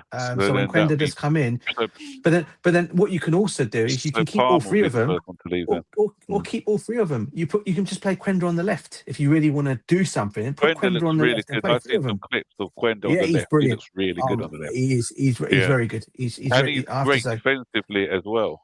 I've seen his defensive shift as well. So he's somebody who's hopefully can hit the ground running, because I think he can offer us a lot, but going forward and in transition at the back as well. Yeah. Basically, a thing come up what someone sent me. I've got 2 here. They reckon in the summer, players are leaving in the summer. They reckon Bennett Balashidi, tossing Liam Delap, Jamie Gilson, and Arlo Garnacho. Yeah, Philip Jorgensen and Trevor Chalobah under I their think Gibson's all Garnacho, not both. That's why they got a slash. I don't think either of them will leave. I think Neto will be leaving, if I'm honest. Yeah, I think Neto is the one that goes. And someone says where's Lavia? I think Lavia could go as well, if I'm honest. Because you've heard all these things about midfielders coming in. I think they've got to the point now where they can't rely on them. Which I think, how much money is he going to get there for Lavia? I think it's the right thing to do to move on with Lavia, because as much of a baller as he is, the best thing that he is availability. Yeah. Well, there's about that though. There's 2 things about Lavia. A, how much will we get for him? B, our team's going to want to take a gamble on him and pay big money for him, knowing that he's got that injury record. Oh, that's the thing. But maybe if he goes to a team and loses as many games in the season, I don't know. We're still keeping Killiman. But yeah, this what come out. I don't know how reliable Top School Sports UK is, but he is reliable. Not very good. Not very reliable. Not very reliable. I said. Yeah, not very reliable. No. He's got some things right, to be fair, but not he got some things right. Not a few things right. Yeah, it's a bummer here. Excel Chelsea are prepared to place Garnacho on their summer. Yeah. They're Garnacho, in it. Summer exit list, and we'll look to sell the Argentina winger at the end of the season. CFC are planning a significant clear out, with the following players all expected to make away. So there's got Garnacho, Excel Disaster. I'll call him Disaster. Disaster. It's Disaster. I'll call him Disaster because that's what he is. Yeah, but go back to Disaster. West Ham fans love him. And long may it continue. I hope he has a brilliant loan spell at left Ham. Mate. If he does, then that means we're getting 30 million for him. And they can take Baddy with him as well. He's his partner from Monaco. Disassi, people may disagree with me here, but I think Disassi is actually a good defender, but not good for Chelsea. He's good at defending his box. Yeah. So if he's playing at a team who play low block, I think he's going to be excellent. His best game for us was that game where we played against Man City, where we had to play a low block. Yeah, and he was fantastic. And he was good. Didn't he also play a good game against Liverpool as well? Yeah, but he just doesn't have the pace and everything else. But I think a side like a West Ham or something, he'll be perfect for them. 4-1 now. 4-1. Is it 4-1? Oh, they scored, are they? Julian. Yeah. I agree. Alvarez, but never happening. But I think this is all PR where it comes here, where space will be created for new signings at Chelsea Academy post moves for Real Madrid, Jura Endrick and Fran Garcia. Yeah, Garcia. And then Julian Alvarez is also 100% on their radar, with concrete plans already in place to pursue the forward. I think that's PR. That's nonsense. Let's talk about that. Let's talk about the Julian Alvarez rumors, because what do you see him as, a 9, false 9, or a 10? A 9. 9. Proper 9, like anyway. That's his position. But yeah, well, it'd be similar to like João Pedro, a 9 that maybe likes to drop deep, create, and like get on the ball. But he's a good player. Don't get me wrong. But I think the money they're asking for and the wages he's going to want, I think there's zero chance of that. He's not coming. Yeah. He's not coming. No. Yeah, that's just PR nonsense. PR. I think the news is coming from Argentina, to be honest. But yeah, he's not. Chelsea are not going to be. They're not going to be spending that sort of money. They're not going to be spending that sort of wages. And he's They ain't too got the old money. anyway. They ain't He's got the 26. It's This not what I'm happening. saying, but Max, this what I'm saying ain't happening because they ain't got the money. They haven't got the money. They've spent the money what Roman left with the 1.7. They spent that on the players in the last since they've been here for 4 seasons. So where are they going to get the money to go buy these kind of tier football players? And then also, yeah, Alvarez is what 25, 26 now. He's an experienced older. 26, yeah, he's 26. Yeah, and he's on big wages. He was on big wages at Man City. Then after when he left Man City, he went to Atletico Madrid, and he's on big wages at Atletico Madrid. So the whole point of this structure of this PR rubbish at the club, if it's the case, they've got to sell the players were like Enzo, the Caicedos, or Garnachos, Liam Delaps to make the money back, paying the debt what they're in, and also because we still don't forget we got the charges. There's probably 75 charges on the top. What we don't really know what the charges is, and then there's more coming on that as well. So with these charges that they've got, where they're going to buy more players in the summer. I think Alvarez, yeah, like my brother Alan said, and big ups to Fundamental as well, buying a football club in a whole new country just to get rid of everything that resembles winning star players and put themselves as SDS is not a good way just to scored for Arsenal. India fans. Sorry, As he scored. Madueke just scored for Arsenal. Can't believe it. Oh man, Header as well. Of all players, nearly midway. But anyway, I've got so I've got someone in the background, backstage as well, man. Big up to Measy as well. Big up to Measy in the building. Yeah, big up, Measy. Big up. Yeah, but where it stands this like all these players we thinking of getting. I only believe it when if they sign a signature at Chelsea Football Club, you can see a photograph signing a contract, and then at Coburn where they've got a T-shirt holding it, then you know they're official Chelsea player. I don't believe in here we go with Fabrizio and Mario and all these things. Yeah, where like Raheem Sterling today is now here we go. And then we're on about getting a loan player called Sensi. Sensi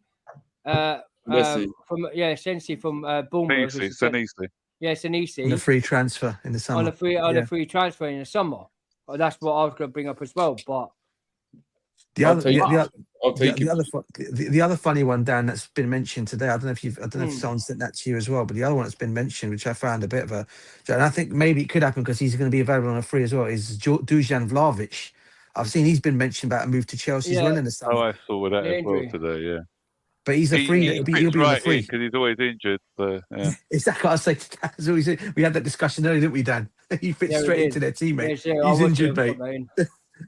So this is what I mean. Like all this, I've got like loads of stuff to bring about the owner as well. I've got stuff and. I wanted to chat. Mabas is saying Somerville to Chelsea. I won't say no to that. No, say no. Yeah. But yeah, I like that guy from Bournemouth, Ryan. He's the Brazilian kid. Bring that up for a minute. Yeah, man. Yeah, big up to Easy. Hey, big up to you guys, man. Can you guys hear me? Yeah, I can hear you. Yeah, can. What's going on, guys? Yeah, big up, man. Big up to you. New faces. I see. Big up. First time talking to you, bro. Big up to you. Big up yourself, man. Yes, sir. I see Max, DJ. How you doing? You good? Yo, you a DJ, bro? Yes, I am. Been doing it since the age of 17, bro. I've been doing it for years, bro. Man, I gotta hear some tracks later. Yeah, I've done some stuff. I've got a load of stuff here. For sure. I need you to remix something for me. Yeah? Yeah, I will do that. Liam. I was like, the lap. I'm Liam Lynn, baby. Oh, mate, that'd be a wicked one. That'd be You know what the lap rhymes with, don't you? So. Not the lap. Yeah, exactly. Mate, flipping it, mate. Oh, man. Yeah, we've been. I know you just finished work or something, can you, Messi? And I don't think you've heard a lot of. I was in and out. Yeah, let me just pop. Let me pop this back up. Before your thoughts on Ooh, what are they? on this quickly, I'll quickly bring the source up. Two sources state that Paul Whitley Stanley is keen to increase player sales within Chelsea women in January. The club sold Arani Jean Francos, who's now to Aston Villa, for a record fee of around 45,000. One of a good, one of our good, like rounds just 336. Another part of Whitley Stanley, according to the source close to the club, is addressing the common practice in the women's football of offering short-term contracts amid concerns about the limited financial return they provide. And then there's just got one of the old legends from the Chelsea women's team, who apparently in PR sources that he's retired, but we think he's left. What's your thoughts on the women's team? And then I'll tell you, and then I'll also about Garnacho, Pedro Neto, and all these other players in the summer are getting sold. So, what's your thoughts on that, mate? Yeah. It's just another one of those unfortunate events, bro. These guys are, obviously, when it comes to Paul Stanley and Lauren Stewart, these guys are, not the big players. They're just working for their bosses, Iqbali and Co. So whatever comes down from those guys is what these guys spit out. But at the end of the day, I think it's just sad what's going on with the women's team, because it's like the men's team wasn't enough. The youth academy wasn't enough. Now they got to go mess up what the girls are doing, because the girls have been so successful for the past couple of years.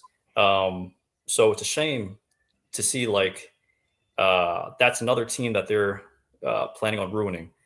But, and we saw what happened to Emma Hayes as well.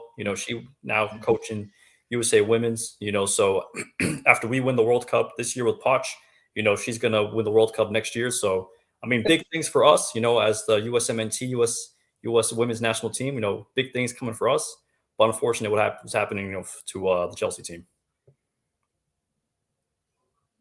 And then, who do you think in the summer as well? Garnacho and all that lot. I'll just read it out. I won't put it back on my screen because it'd be easier just to read out.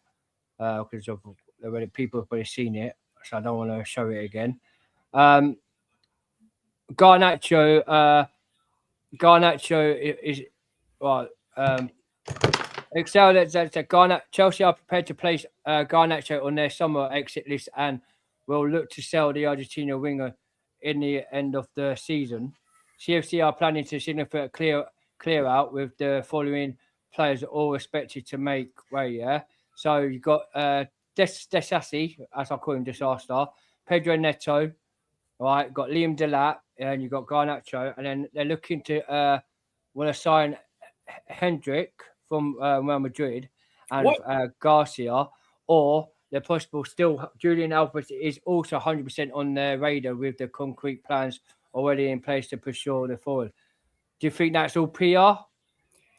I don't think Garnacho goes anywhere this summer. I'll be honest. Yeah. Because also think about it, they bought him for 45 million. You talk about who's going to come in for him. Who's going to come in for a player that's not even that his numbers. Not only are his numbers poor, but when you actually watch him, he doesn't look that good either. So they're not going to make a profit on him anyway this season.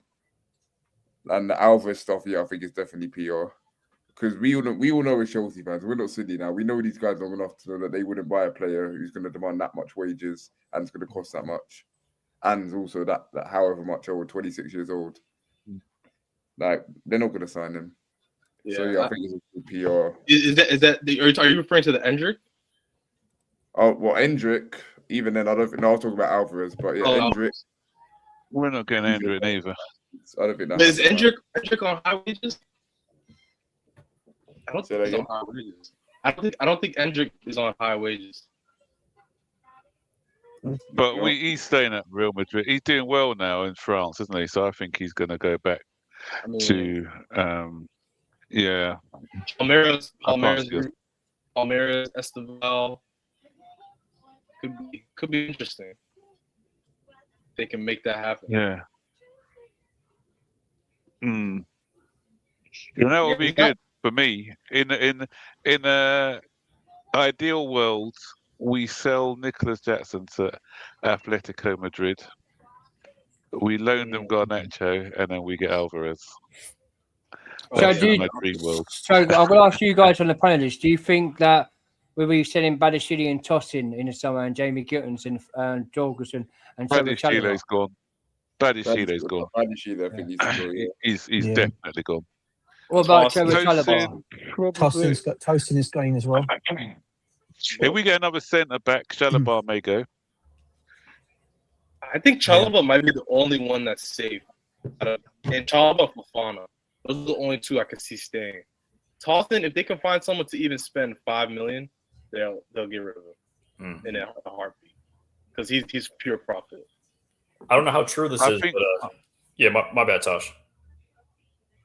Go ahead. No, what I said, I think ahead, we should loan. What's his name? Achampong. I think we should get on a loan and get another commanding centre back for me. Sell Tosin and sell Baddy.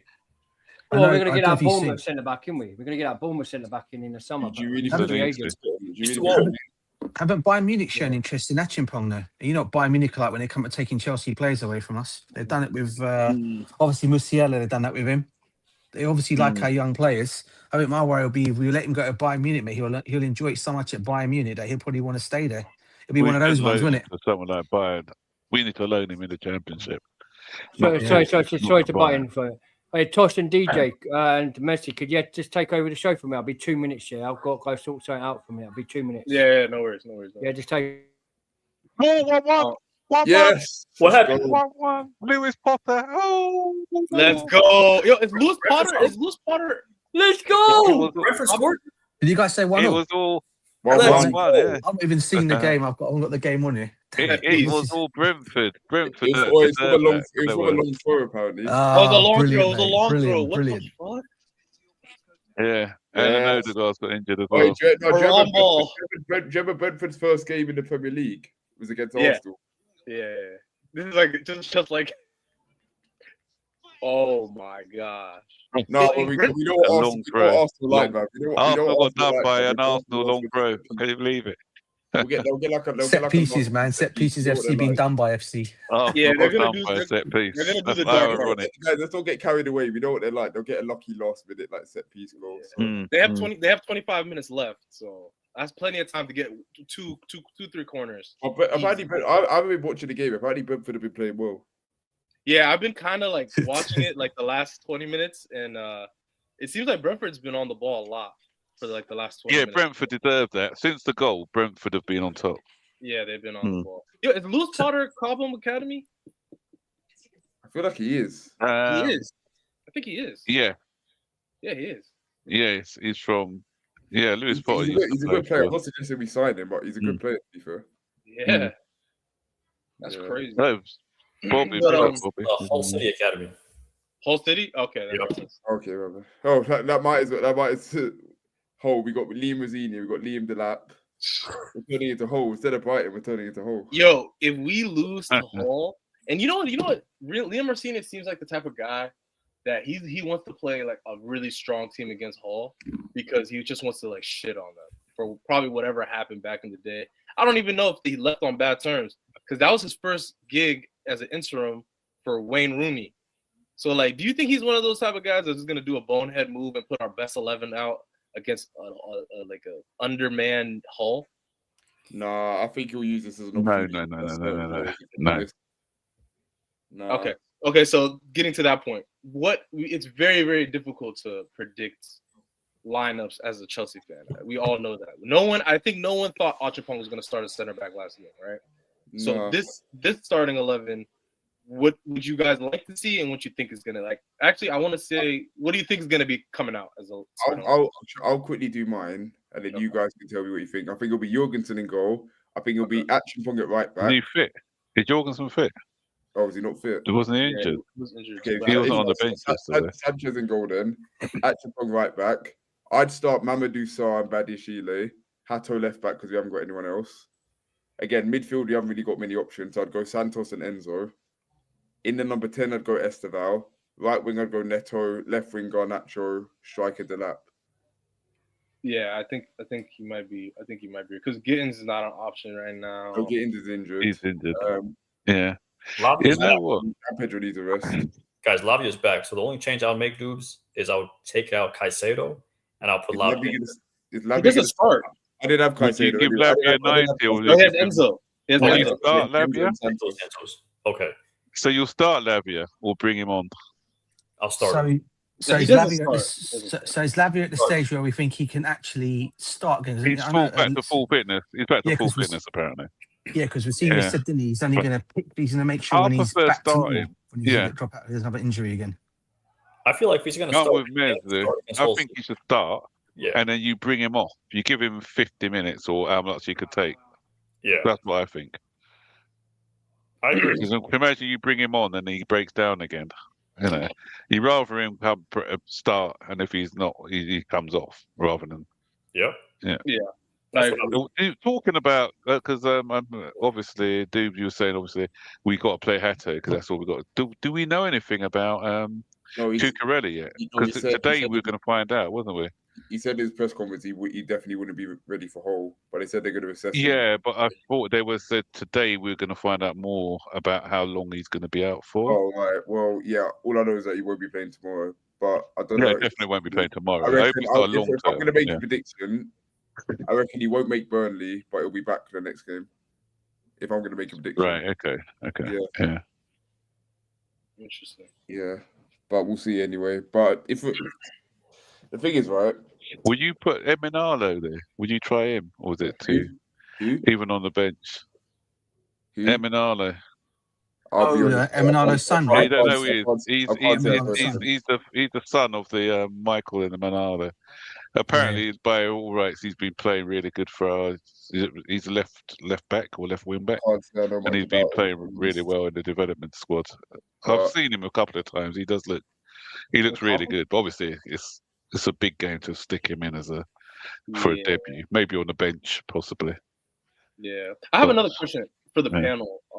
Just because we're just like a random question about a new player that signed this year from Ajax. What do you guys make of Hato so far? Because I like him in bits and pieces, and I see flashes when he's on the ball, but I don't know about his defensive acumen. There's a player in there. Yeah, he's not the finished article, but there is definitely a player in there. I feel like, as you say, like didn't he get Young Player of the Season last season? Yeah, and Ajax. Yeah, he was one of those. Santos was on that list. I think Esteban was on that list. But it's hard when you're like assessor, or what's the word? The assessor's Cucurella, who's one of if not the best left backs. Yeah. So I don't know. Yeah, he's gonna get better. At the moment, he looks a bit like he's hit and miss. I'll say that.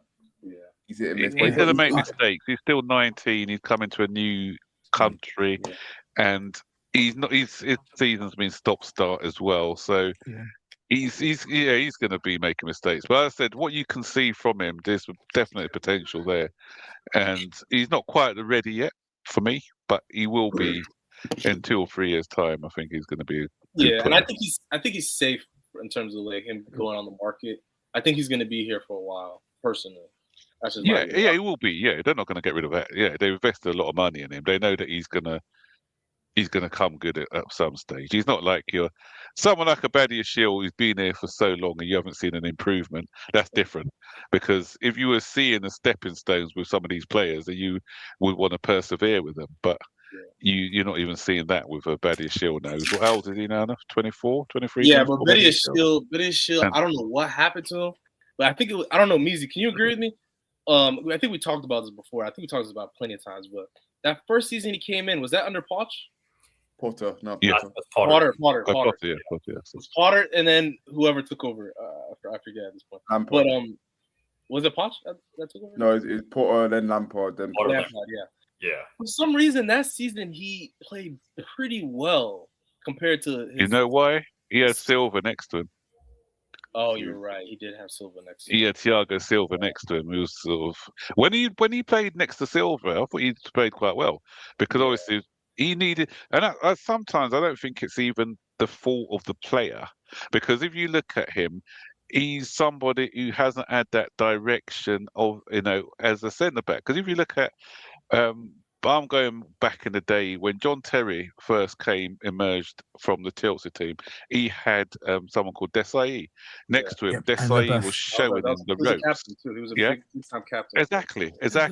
And so he was able to model this game, and he used to talk. With us, when you're a young centre back, you need someone with a bit of experience. That's why, as I said, the record for me is still the same. I may sound like a scratch record. That's why I say defensively, you need an experienced defender to play alongside a young defender so that they can teach them the game.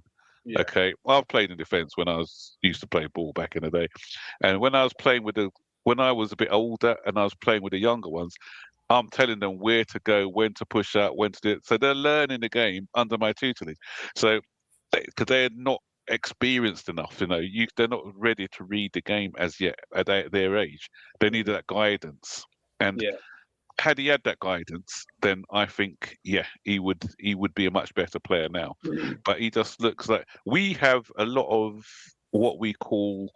I think we haven't got leaders at the back. We've got people who are more like followers. That's why we see the shambolic defending that we do at the moment.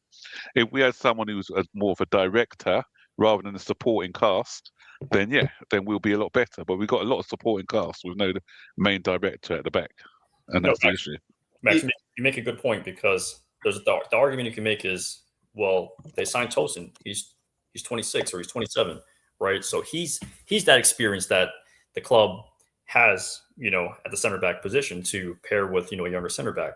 But at the same time, like to your point, age doesn't equal experience. We need someone who's an enforcer, who's a director, who's a leader, and you could be a leader at 22. You could be a leader at 23.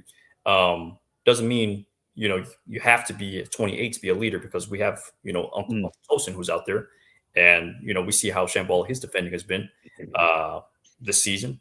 And Send it back or right back. What's that? No, I was just responding to that question. He's picking. My best is picking positions for everybody. I'm like, mate, I can't travel. You're gonna have to just run down that touchline, man. Yeah. Put them shooting boots on. I've got a question for you, panelists. Sorry to butt in, guys, but you bring in some good things. As we're in our position now, to the end of the season, where do you think what does you guys think where we're going to finish the end of the season in the Premier League, and are we winning the cup this season? Because because we're in the Champions League, we're in the FA Cup, and it's got to be a must-win game against Hull City tomorrow. That's no doubt. Hull City's got to be a win. If we lose to them, it's embarrassing. But as these owners come out, they said they didn't care about the Caribbean Cup. They don't care about the English Cups at all. They're more focused on the Champions League and the Premier League. Do you think we'll finish top 4 this season? Do you think, and win one of the major trophies? Or I think we'll get top 4, but that's only because of the lack of quality from other teams and the inconsistency from other teams. Do you know what's mad? Out of the FA Cup and the Champions League, I think we actually stand a better chance winning the Champions League, because they're going to take it seriously. Yeah, that's not a bad stat, That's what we tend to do in the cup competitions. Do you know what I mean? I think we done it in 2012, didn't we? I'm just worried in the Champions League. It's all about matches. I'm just worried after the first round we might get it. You look at who we get. We play Newcastle or PSG, don't we, in the next round? Or Monaco or Karabakh. The only one I don't want out of them is Newcastle. I'll bring up PSG. I'll be honest. You'd rather play PSG over Newcastle? Yeah, Newcastle. I think I just feel like they'll bully us physically. I don't know, but we play the second leg at home, and their record at Stamford Bridge is not great. So we're in the game in the first leg. I think I fancy us to take Newcastle in the second leg. Probably the best time to play PSG would be in the next round, because I think they're similar to what we are at the moment. If you look at their results, they've been up and down this year because of obviously they played in the Club World Cup. Psychologically, the fact that we've already beaten them in the Club World Cup as well, good, yeah. But over 2 legs, it may be difficult. Though that's the thing; it's not a one-off game against PSG. Because if PSG get it together over 2 legs, then I think it's going to be hard for us. Yeah. I mean, what do you think, Easy? So there's two parts of me. You know, you could be asking the brown envelope in me. The brown envelope side of me is saying we're winning it all, every single trophy. We're going to the top, except for the Prem, obviously. But the realist in me, I think, you know, we're going to be – I think we can get third, guys, to be honest. Villa's falling. I think they drew last game or they won 1-0. No, they won last in the They header. won 1-0. That was quite a lucky win. They lost 1-0 or it was 1-1? Yeah, but they didn't look that great. No, though.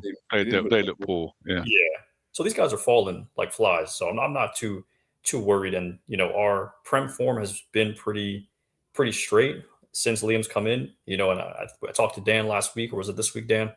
You know, the players on our team seem to love playing for Liam, especially Cole, João Pedro. I think Enzo made some comments recently as well.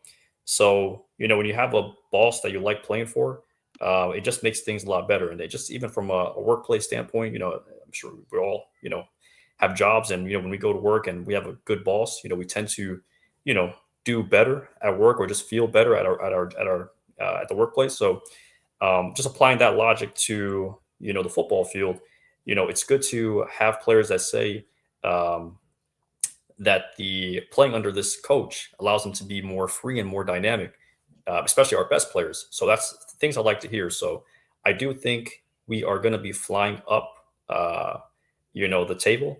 Obviously, next month is going to be a huge test, big test. And but I do think we can at least win, you know, 2 out of those 4 games, maybe draw 1. The only game that's going to be, I think, a dogfight is going to be that Arsenal game at the Emirates. I think we'd fare better at Stamford Bridge, but, you know, going to the Emirates, you know, it's going to be a tough one. But, you know, I'm pretty confident in us, and I'm also confident that the rest of the league is still going to remain pretty shit. I really think our biggest competitors for that third spot is United, because they seem to be flying as well. So, so short answer, I think we're going to get third. At worst, we'll finish 4th. And the Champions League, that's going to be a tough one, but I think we move up somewhere. We go to the quarters, or, you know. I reckon we'll get to at least the semis in the Champions League. That's my prediction. We could get Tottenham in the next round, in the quarters, I think, if they were to be. I would love that. Yeah. They have no coach. Who they got to get? Enzo Maresca? No, if they get Maresca, we're out. Harry Redknapp, apparently. I mean, Harry Redknapp. Is he going back? Is he going back? Talk about I heard Harry Redknapp turned it down. He said he don't want to. Even Robbie Keane apparently turned it down, mate. Even Michael Dawson as well. Michael Dawson turned Tottenham down. I think Pochettino turned them down too, because he knows he's going to win. They try to do a Man U then, get a former player, thinking it will work for them. It'll work for Carrick. I mean, Heitinger's been mentioned, isn't he? Isn't he a former player of theirs, isn't he? Yeah, he is. Yeah. Yeah, he's been mentioned apparently to go in there. But according to the Tottenham fans, if he comes in here, they're getting relegated. So, I just want to come in because it's been a brilliant show. Everyone, make sure you hit them likes for not just my channel, but for the United States. Sorry. I'll go back. Thiago nearly scored. He scored. Out of all players you expect to score. Is it corner? 1-on-1. But everyone, man. It's good. It's good to see all the. It's good fight, but please make sure you hit that like and subscribe button, not just for myself, and also for the United States of Chelsea. And I could say Doobs, but he's on TikTok. But make sure you go, Doobs, go follow Doobs on TikTok and hit the likes. Did they do the likes on TikTok? Yeah, likes, favorites, reposts, all that kind of jazz. But okay. I don't have TikTok, so I wouldn't know. But man. But please, man, just let me get up there. Let's get up there as well, man, because it's got good time. Yeah, good stuff from Doobs, and he drops almost every day. I feel like every day at least, right? Yeah, on TikTok, at least one video a day. On Twitter, I do one tweet a day. Obviously, you guys have already seen my day so and so. I don't know what day I'm on now. 43, isn't it? 43? 43? Yeah, I've been seeing that, bro. Yeah, so just got to keep landing it, man. Got to keep on the Twitter page is where I land the most of my truths, if I'm honest. But yeah, because on TikTok, the fans aren't that much interested in like hearing about like the ownership, etc. They just want to hear about like what you think of the team and stuff. And I feel like I'm trying to grow my audience on TikTok, so then I can tell them to go check me out on X, and then they can hear like the truths about the club and etc. And then that can push the message out. Because I have a much bigger following on my TikTok than my X at the moment. That's only because I've been doing X for. I started doing X when Maresca got sacked, because that's when I first put the tweet out about the first protest, which went everywhere, got like 500k views. Nice. And then since then I've been posting that every day. So yeah, you're pretty active on X. You said you be killing me on X sometimes. I'm not gonna lie. Yeah, the one that people were laughing at. I done one. Funny enough about Alvarez, I said like, it was like, oh, we have interest in Julian Alvarez. I was like, I have interest in Georgia Smith. Do you think it's gonna happen? No. Yeah, that's the one. Never give up. So, dude, I'm just gonna ask you a question. Like, we've been talking about this protest, right? Before the last time, it was quite a bit of shambles of a protest. You're being kind. No, it was. I have to admit, it was 200 people. Like, I see Manchester United when they do a protest. There's been over 5,000 people, like all at the back. How to do it? When are we going to rearrange another protest? Because I just think that every home game now needs to start being the protest. We need to start making sure all the fans come together and have this kind of to be. Because since the protest, it's been quiet. Home and away games, fans have been brilliant. And some of the fans at home games have been brilliant. But half of the fans at Stamford Bridge, they've been quiet. They've been I'll say this, the issue is, and especially considering how poor the last protest went, a lot of Chelsea fans will talk the game like on X saying, oh, this is the disgrace, we need to do all this. But when it comes down to it, they'll be like, oh, protest isn't going to do anything, there's no point. And like, I feel like, and another thing as well, I feel like it takes something drastic to happen, like Maresca getting sacked, for these fans to actually wake up, essentially. Because a lot of the fans will see, even though we dropped points to Leeds the other day, a lot of the fans will sit there and think, Liam Rosino, he's only lost 2 games so far. Oh. So I was looking at Dan's face. He's only lost 2 games so far, and they're both against Arsenal. He's won 4 games out of 5 in the Premier League. He's doing a good job, and like I've had fans saying protesting will only like drop the morale of the team, and I'm like, well, while that could be true, we know we're going to be in the same position next year because we know eventually Liam Rosino is going to get sick of these guys.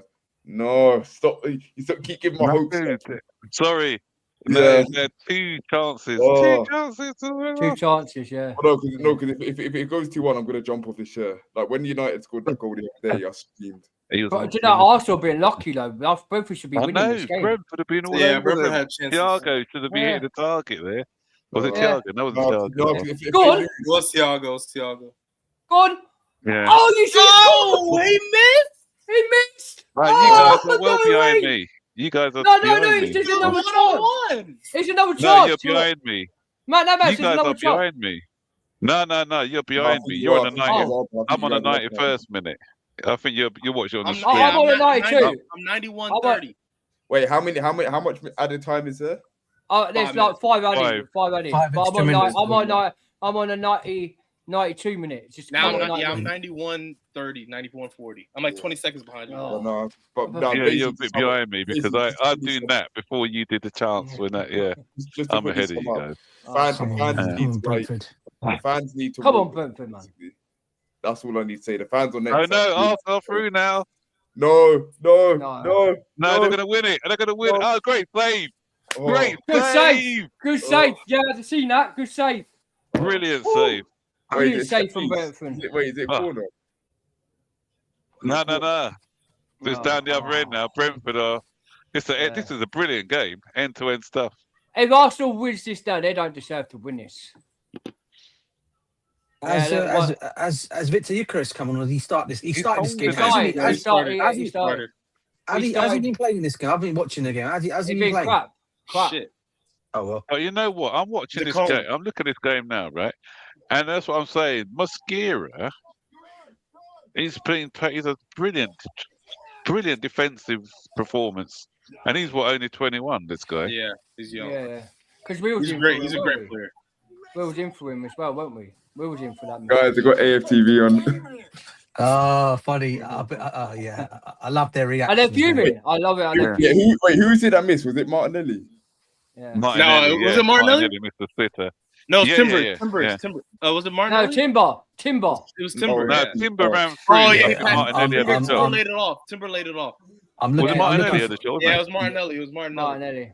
Yeah. I'm looking forward to what league. Yeah, I'm looking forward to Timber what had Lee a Gunner run, and but Troops are Martinelli going to say. made the. No, but Oh, Lee Gunner's done a complete 180. Stuff he's been saying Has on he? it. Yeah, he's done a complete 180. He's like, Oh. we're in the final. City don't stand a chance. We're the best team in the Oh league. man, He's done a you 180. see. Yeah, big up But to Lee. he I mean, believes it. He him and believes in it. Troops are the only two Arsenal supporters I actually got time for. All the other Arsenal fans. I've been on Lee Gunner's channel. Yeah, he's. I he's want to he's get. good I at want to this. get. I want to get on League Gunner's channel, but I want to. And Little Troops. bit It's I only want two. to. Troops is my Big good up to mate. both of them. Yeah, Big up to both of them. Troops. Big up to Troops. He's one of my good friends. I've met him from Tony Claude. Yeah, And Troops he's a is legend. He's a legend. He's sound. But the only most thing with League Gunner is good. Yeah, he's good. But talk about our club. You can't say we're never going to win nothing because every single competition, even though every single competition is ready made, we know we're going to win it. We won it all. But this Arsenal they haven't done it yet. The only thing I think is a howler, like you said about Chelsea, is he doesn't rate Esteval and he thinks Neto is better. Yeah. That's the only. Yeah, really? Lee Gunner said that? Yeah, League Gunner, and also he said it with conviction. He says that Esteval's rubbish. He calls him Zesteval, and he said Pedro Neto is the best winger in the league. Like he genuinely said that with chest. You see what I don't get? You see what I don't get? Sorry, I'll be real with you, right? Yeah, Go on. I was going to say, what are they going to the Arsenal? Go on, bro. No, You go on, man. You go for it, bro. Go for it, mate. It's not past the standard. What I'm going to say, to you, DJ, if you go watch his YouTube, he said about Esteval, this guy's got a square head with a mini fortune, and he thinks Esteval is so crap that this guy, they reckon, typical League Gunner, though, isn't it? Yeah. You know why he's doing it? Because of the amount, innit? Because he watches a lot of Spanish football, innit? And obviously that day when we beat Barcelona, and absolutely Esteval absolutely outshone Yamal in that game. Yamal, in fact, had his head down when he walked out of Stamford Bridge that day. Yeah, that's how bad it was. So every time you talk about the comparisons, he doesn't like it because he rates Yamal so high. And every time Esteval gets mentioned, kind of like saying they're like on the same wavelength, if you like. He goes, no, it's always Yamal. So yeah, so that's the only reason why he shows his discontent towards Esteval for that reason, bro. But I reckon deep down inside, if he was to end up at Arsenal tomorrow in a heartbeat, I bet you that Arsenal fans would accept him just like that. Well, I'll die on this hill. 100%. He's a much better technically gifted footballer than Saka. I'll die on that hill. Oh yeah, any day of the week, mate. 1-1 Finish 1-1. They drop points. Game on. City only 4 points behind. Follow Jobs, Arsenal. Hey, guys, eat this. Wait. Last thing before I come off. Eat this. We could be the ones that like make City go in front because we play them in 2 weeks time. 2 weeks. Yeah, that would be great. Especially after the stick. If we just get a point, if we nick a point, and then City do their thing, long day. You know what I'm saying? You know what? After the stick that we've been getting from them after the League Cup, it would be poetic justice if we get a result against them. That'd be phenomenal, mate. Knock them off the top of the table. That would be the best. But you know, I don't understand with the Arsenal. I'll be real with you guys, right? Yeah, where are they getting this test from? They haven't won the Premiership for over 20 years. Right, Chelsea have not done. Okay, we're going to come to a decade of over 10 years, right? Yeah, but Arsenal's longer than us. Where are they getting all this tests from all of a sudden? They're going to be this. They're dominating this. They've dominated nothing, mate. In fact, we've actually won 2 cups ahead of them. Okay, in our rebuild job, we've actually done better than them so far in our rebuild job. Now, they can call the 2 cups that we won Mickey Mouse trophies, right? That's what they call our trophies, right? But as far as I'm concerned, a trophy is a trophy, right? Yeah. Just the way there's a reason. They always wonder why do fans hate? Why do rivals hate them? It's because of them. Yeah. All right, boys, I've got to jump. You know what? Big up to you, dudes. Take care, bro. Big up to your dad, bro. Yeah, big up to you, dudes. Up the Chelsea, mate. It's better winning the league at the end of the season than in January. Because they always win the league in January, don't they? Yeah. But we know Arsenal fans, man. They celebrate way too early. You know, they talk with chest. Yeah. You know, they were talking about beating our record, weren't they, for goals conceded? Right. They've gone over that, haven't they? Wait, they have to do early. Just wait. We know what's going to happen. You know what Arsenal fans can do? Oh, we're 4 points clear away from Man City. Where you're 4 points, you bottled it. See, the thing between the two as well is if it comes down to it, right? Yeah, this is why I talk about mentality, right? Because Manchester City have been on this road before where they've actually been behind and they've come back and won a Premier. Correct me if I'm wrong. Did they not do that with Arsenal 2 seasons ago when Arsenal like 8 points ahead of everyone else, and Man City came and cut the gap on them and won the league that season. So that's the difference between the two, mate. For me. Right, yeah, this is what I'm trying to say. When it comes to the mentality side of it, and if say both the clubs that are like, well, they're what 4 points behind, 4 points now, Man City off them now, yeah. I reckon if push comes to shove, right, yeah, I reckon Man City will show more mentality because they know how to win that. Pep Guardiola can put this in their heads. Do you know what I mean? Whereas I don't think Arteta can do that. Yeah, I agree with you there. Yeah, because once it happens once, and then another time, and then another time, it's happened 3 times now. Yeah, it gets like ingrained in your mind that we're not mentally tough enough to do it, even if they're not thinking that. Like those genes are going to come out. What do you call those genes? Like the bottle genes, right? They are 100, mate. Yeah, it's pressure. Right. They got the next game's Wolves away, which they should win. Yeah. Then they got a North London derby, new manager bounce for Tottenham, and then they play us on the Sunday. Yeah. But then if you look at Manchester City, I'm trying to think. Let's have a look at their fixtures. Oh, sorry, guys. Man City got Newcastle, then Leeds, and then they play. They play Leeds again on the. But the only thing is, Arsenal play Wolves. You know what, Arsenal, they're smart. You know what they did? They rearranged their game, their midweek game, just after the FA Cup. And that's quite a smart thing that they've done there. You know why? Because obviously, if they won't feel the pressure of Man City breathing down their neck, because they've played a game more than Man City to put pressure on Man City. They still got to win that game, though. And I know Wolves still have to win it. Yeah. Wolves have nothing to play for. Yes. I just bend over. That's true. They still got to win the game. Yeah, that's true. That's still a game they got to win. Yeah. I'm back in Wolves. Right. I need to go as well. Dan. Big up to you, Max, man. Thanks for coming on. Yeah, mate. it was lovely being on the show with you guys. Especially our guys from the United States. That was great. So where can they find you, Max? I'm on the Blue Bridge. But I may part of the press. I do the Blue Bridge, which is just reviews once a week. But I may be thinking of doing a new project, which is Chelsea history, because I love my history, and so I may start doing something on history. And it's just talking, because Arsenal fans always used to say Chelsea got no history. I want to prove that we have had history, and our history didn't come before Roman Abramovich. Yep, before Roman came. So that's what I wanted. And my plan is to try and get different people on, speaking about their Chelsea journey as well, and why they came about supporting Chelsea, and just getting to know a little bit about the history behind why they support Chelsea. So that's what I'm looking at, doing that sort of project as well. So a lot of our fan base need to know a little bit about our history. Where can I find you on social media, Max? The Blue Bridge as well. That's what I can just type that in, and I'm on Twitter. I used to do a bit of Instagram, but not as much now. Done more of it in lockdown when my boys were younger. But I'm on Twitter. I don't tweet as much as most people. I usually respond to tweets rather, and correct a lot of wrongs from people and misconceptions and stuff. So Well, big ups, that's man. me. Big up to you, Max, man. Big ups, Max. Big ups to you, mate. It's been good to be on the show. As I said, nice to meet you guys as well. Amazing, Tosh. Nice to see you. Yeah, and keep the blue flag flying high, as I say. DJ, as always, it's always a pleasure, man. And always, Dan, Max. thanks for the invite, and you're welcome, bro. Always welcome, mate.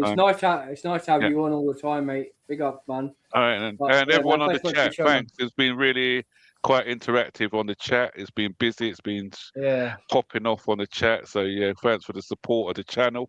And don't forget, as before I go, if you haven't liked Just give Dan and support him, give him a thumbs up, like it, share the content as well. He's growing his channel once again. He used to have YouTube a while ago, then he came off for a bit, so he needs to get up to where the numbers that he was on before.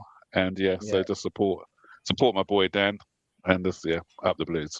Up the Blues, Max. All right, then, cheers, guys. Big up, Big Max. up, Take care, Max. Take Peace care. out, bro. Much to Take care. family, bro. Bye-bye. Take care. Much to the family as well. Much like up the Chelsea. Yeah. Cheers, guys. Okay, bye-bye. Yeah, we've been 2 hours nearly now. We're in the stream here, guys. It's been brilliant. We've had a lot to say on the matter of the emergency meeting. We'll be doing another emergency meeting next Thursday with Charlie Patrick, hopefully be on, and the same guys on the same again. I forgot to ask Max what's his score prediction for tomorrow, but no worries, I'll text him. But Tosh, the score prediction for Hull City for tomorrow, mate. Thanks for coming on all the time. And also, where can they find you as well? Where can they find you? Right here, you guys can see United States of Chelsea all platforms. We've been heavy on the live. Shout out to Dan. This is our first dual live with Dan. There's going to be many more to come, especially on the weekends for sure, and later in the evening. Now that me and Dan, we're going to figure out the schedule now that I'm back. But shout out to all the people from Dan's channel. Shout out everybody that joined us from YouTube. Also the people who joined us from Twitter, X, whatever you call, showing love. It's always been a pleasure. It's always been a pleasure talking to Dan on the stream. And I'm gonna say 4 goals we will score tomorrow, just because I think we need it for our confidence. But I am afraid that we will concede. So 4-1 is my goal prediction. You're gonna give your score. You're gonna give your goal scorers, bro. Goal scorers. All right. Okay. Yeah. Palmer's probably not gonna score. I'm gonna say Garnacho gets 1. Lat gets 1. Is Esteval gonna play? I don't know if Esteval plays. I don't know if he'll start him tomorrow. He might do. Yeah. He might start him tomorrow. I've got a feeling he's gonna start him tomorrow. Yeah, and then I'm gonna do Enzo because he loves to crash that box. You know, he goes for the glory. And then the fourth goal. You know what? I'm gonna say Garnacho brace because he somehow has good games when you least expect it. So I'm gonna go Garnacho brace. 2 goals for him. Okay, 2 goals for great. Okay, all right. Big ups to you, Tosh. All right, Meezy, where can I find you, my boy? Yes, sir. Dan, first and foremost, bro, appreciate you for having us on. We're the United States of Chelsea, me, Tosh, and Chemlaka. Been doing this thing for Tosh, since October, or I think late September. But guys, we're growing, and we're doing a lot of collaborations with guys like Dan, DJ Savvy's. Great to meet you as well, Max, Goobs. All you guys. Big up to the whole panel today. Would love to do this again. I enjoyed the 30 minutes I was on today. I wish I could have been on for the full 2 hours, but that's what next week's for, hopefully. But you can find me at my channel at MeezyCFC on X, but follow and subscribe to the United States of Chelsea on YouTube, Twitter, Instagram, TikTok. We're not on OnlyFans, so don't check there, guys. At least not yet. But yeah, I mean, big up to I lost my train of thought right there. Talk about OnlyFans. OnlyFans, yeah. But in all seriousness, tomorrow, I think we win like 3 or 4-0. I think we get the first hat trick from Liam Delap, and we get another Enzo goal because Tosh had Enzo's glory hunter, and one thing about Enzo, he loves to score against lesser opponents, and that's where he tends to get his GNA a lot of times. And don't kill me in the chat for anyone who's Enzo sexual. We love Enzo, but we got to keep it real sometimes. But yeah, so 4-0 is my prediction, bro. And yeah, guys, everyone who's watching on X, YouTube, guys in the chat, guys or ladies in the chat, like and subscribe to PROPERCHELS Dan's channel. This guy is doing so many big things. The live streams are hectic. It's crazy. And just big things to come from Dan's channel. So, before you subscribe to any channel, subscribe to Dan's. And if you got another YouTube account, your friends, your moms, your grandmas, go tell them, send them the link, tell them to all subscribe to Dan, because this guy, man, he's gonna get you, he's gonna get you sorted with Chelsea content. But big up to you, my brother.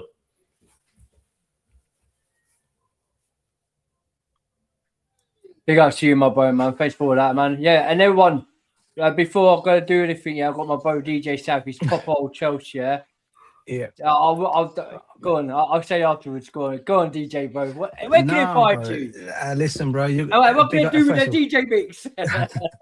No, listen. First of all, big up to Tosh and big up to Miz. It's great to actually speak to you guys. Yeah, I know we've spoken briefly on a phone call. I think great actually doing content with you guys. It's been an excellent stream. Hopefully we'll do some more stuff together here on Dan's channel. You can find me here on Dan's channel. I do stream a lot with Dan on here. Other than that, I don't have a channel. You can find me on X. It's DJ Sav J17 at DJ Sav J. You'll find me on X. On there, I'm old school Chelsea like Max, so I literally put a lot about a history of our football club.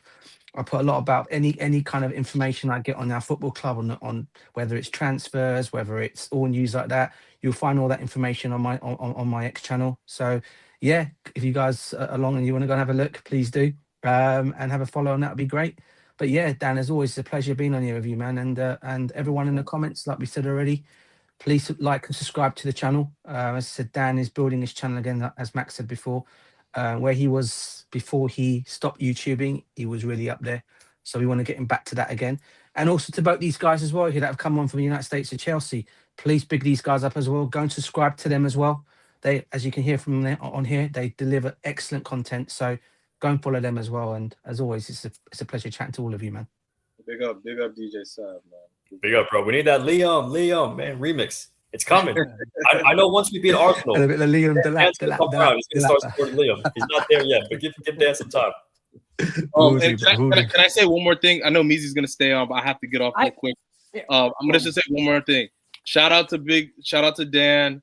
Shout out to everything he does. I've been chatting to him even when I was on vacation for 10 days, trying to make sure, we just keep in touch.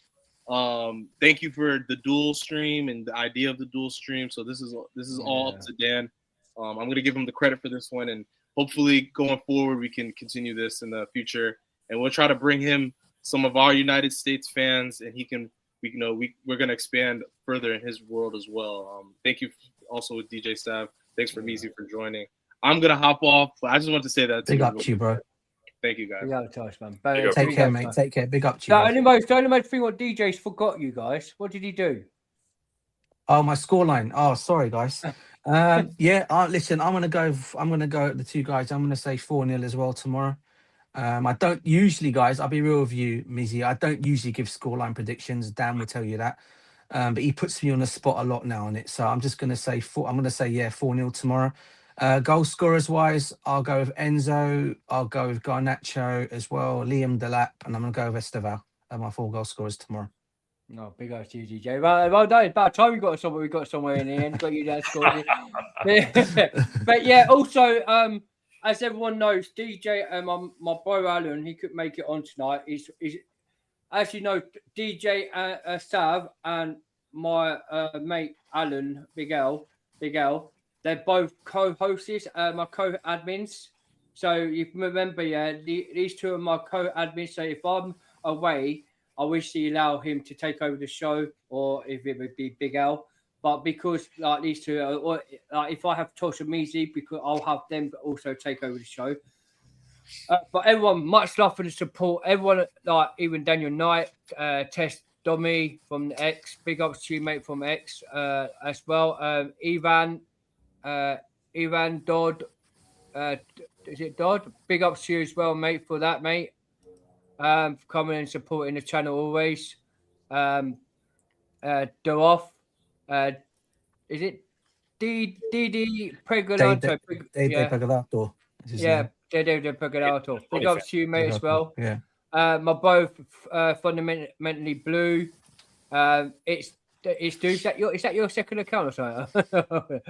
Yeah, everyone. Easy Money Napa in there as well. Big ups to you, my boy. I am so sorry, guys, if I couldn't read all your chats as well, man. It's been crazy tonight. To Cole Palmer as well. Bobby Smoke Signals. I did send you the link on the WhatsApp. Big up, Bobby. To come on, Bobby Smokes, but it seems that you didn't join in the end. But big ups to you as well. Daniel, I already said Daniel Knight, my bass. As you know, you can't always miss my bass in the chat. Never. Big up to my bass. Yeah. Never. He cracks you up. He's a really good. Who else? My bro Stephen Michaels in the chat as well. Big ups to you as well, bro. Yeah, man. But everyone, man, much love and support on the channels. It's been a great show. We've had good content and people on X as well, mate. Thanks for the lovely support. I don't know the name of that, but big ups to you as well, coming support on the X. Yeah, so crazy. Yeah, Chumwaka, yeah, big ups to Chumwaka. A white football left back, big ups to you as well in the thing. Captain, a new one as well. Captain Keith Ford. Yeah, big ups to you as well. The white football left back, yeah, man. But yeah, honestly, true, man. It's been a brilliant stream, guys, and please, not just me. Let me get back up there, man.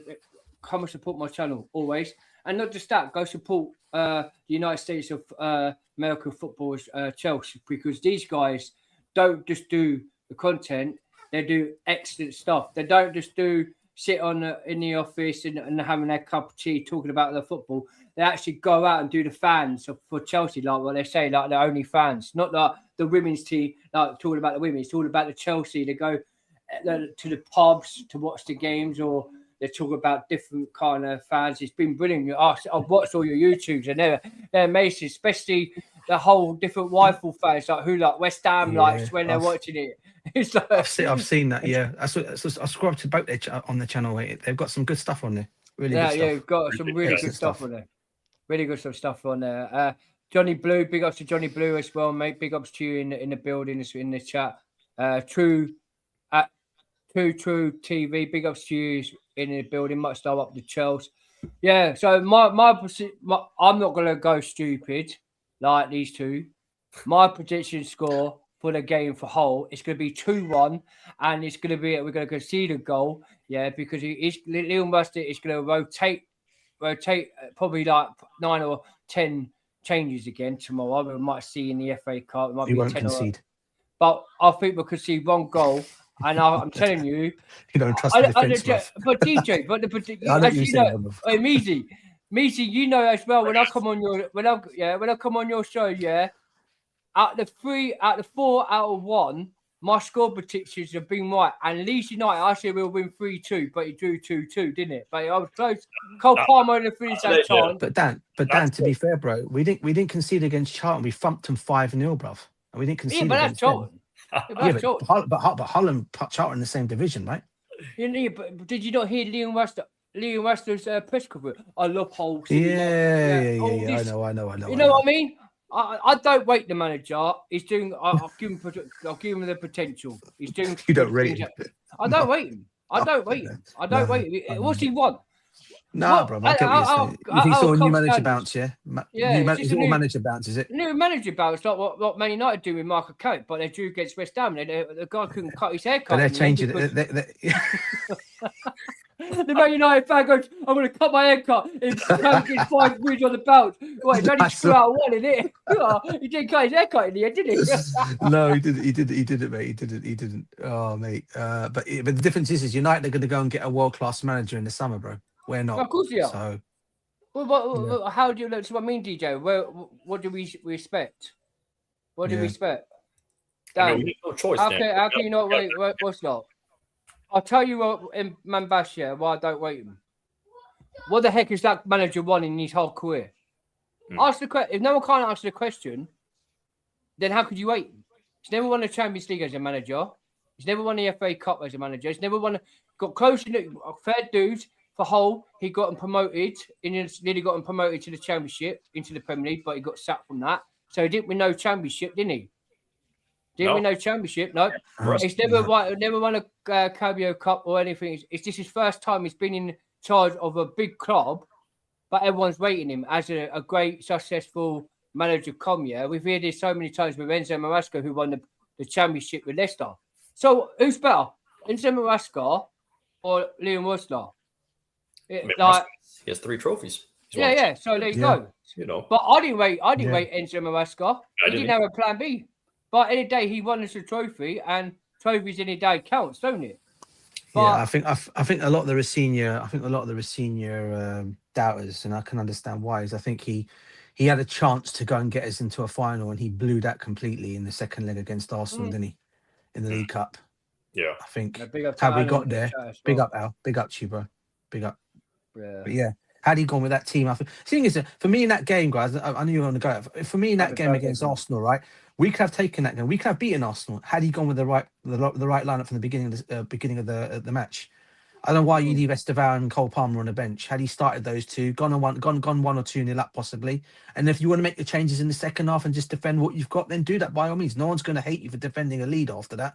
Yeah, but beforehand, play Cole Palmer and Estevao in that game. There's no point benching him and bringing on in the 60th minute to go and say, "I'll go and change the game for me now," because it don't work that way. Do you know what I mean? So yeah, it's one of those, isn't it? Don't know to do it. But anyway, I'm gonna do this for you guys. Yeah. You like this? I need to change it still. But as we all know, win, lose or draw. I need to change this. Win, lose or draw. Blue co out. We see things that no one will ever see in the history of Chelsea because we've won it all. All right. We shall not be moved. We're in football since 2003, but that was back in the day. But we still do because it's Chelsea Football Club. It's not the owners; it's the Chelsea Football Club. Our football club ruins it, right? We won every single trophy in London. This one, fuck with Anthony Taylor, you four boy, and also he does look like a bit like Ed Barley as well, don't he? Anthony Taylor. London is blue. Oh London yes, is blue. on that one, mate. All right, we all know who's the bottle job today. They're winning the league. They say they're going to win the Premier League. 2004, hold that. 9 points clear. You said you're winning the league, and what happened? Man City was losing games. They was dropping off points, and then they catch you out and beat you and to win the Premier League. And this is it's a reflux from back. So don't ever say you're London is red because you're not London is red. It's London is blue. Yeah, they bought the league. They bought the league 3 times, Dan, being 9 points, 8 points ahead, bruv. Yeah, and then they're then before that they were 14 points clear and still bought it. Yeah, that's what I said. Bridesmaids to the Premiership, bruv. Yeah, Jason Conde as well. Dressing up as a clown thinks he's the owner of the clowns. He won't say it, but he knows they are clowns. Really? But like I say, we won it all, right? Arsenal, mate. I can't see none of your Europeans. I can't see no Champions Leagues. Can't see no Club World Cup. Can't see no Super Cup. Hold that, man. And you're still just the European Cup Winners' Cup. Yeah. We've done that. We've done that tournament twice. We've done it twice. Yeah. Anyone don't know that? 1970 we won that. 1971, I do believe we won that. We beat Real Madrid. Right. Huh? Yeah, first time round. Right. Huh? And then the second time was that's correct, bro. That's right. We won it, I think, under Gianluca Vialli. Yeah. Yeah, manager. R.I.P. Gianluca Vialli, by the way. Big up, what a player. What a player, legend. Yeah. Big up to Dan and DJ Sab. Oi, DJ Sab, would you be in the dressing room DJ to Chelsea to get the players pumped up? Oh, bruv, yeah, mate, flipping out. Oh, boy, honestly, bruv, they need to kick up the backside, some of them players. But you know what, though?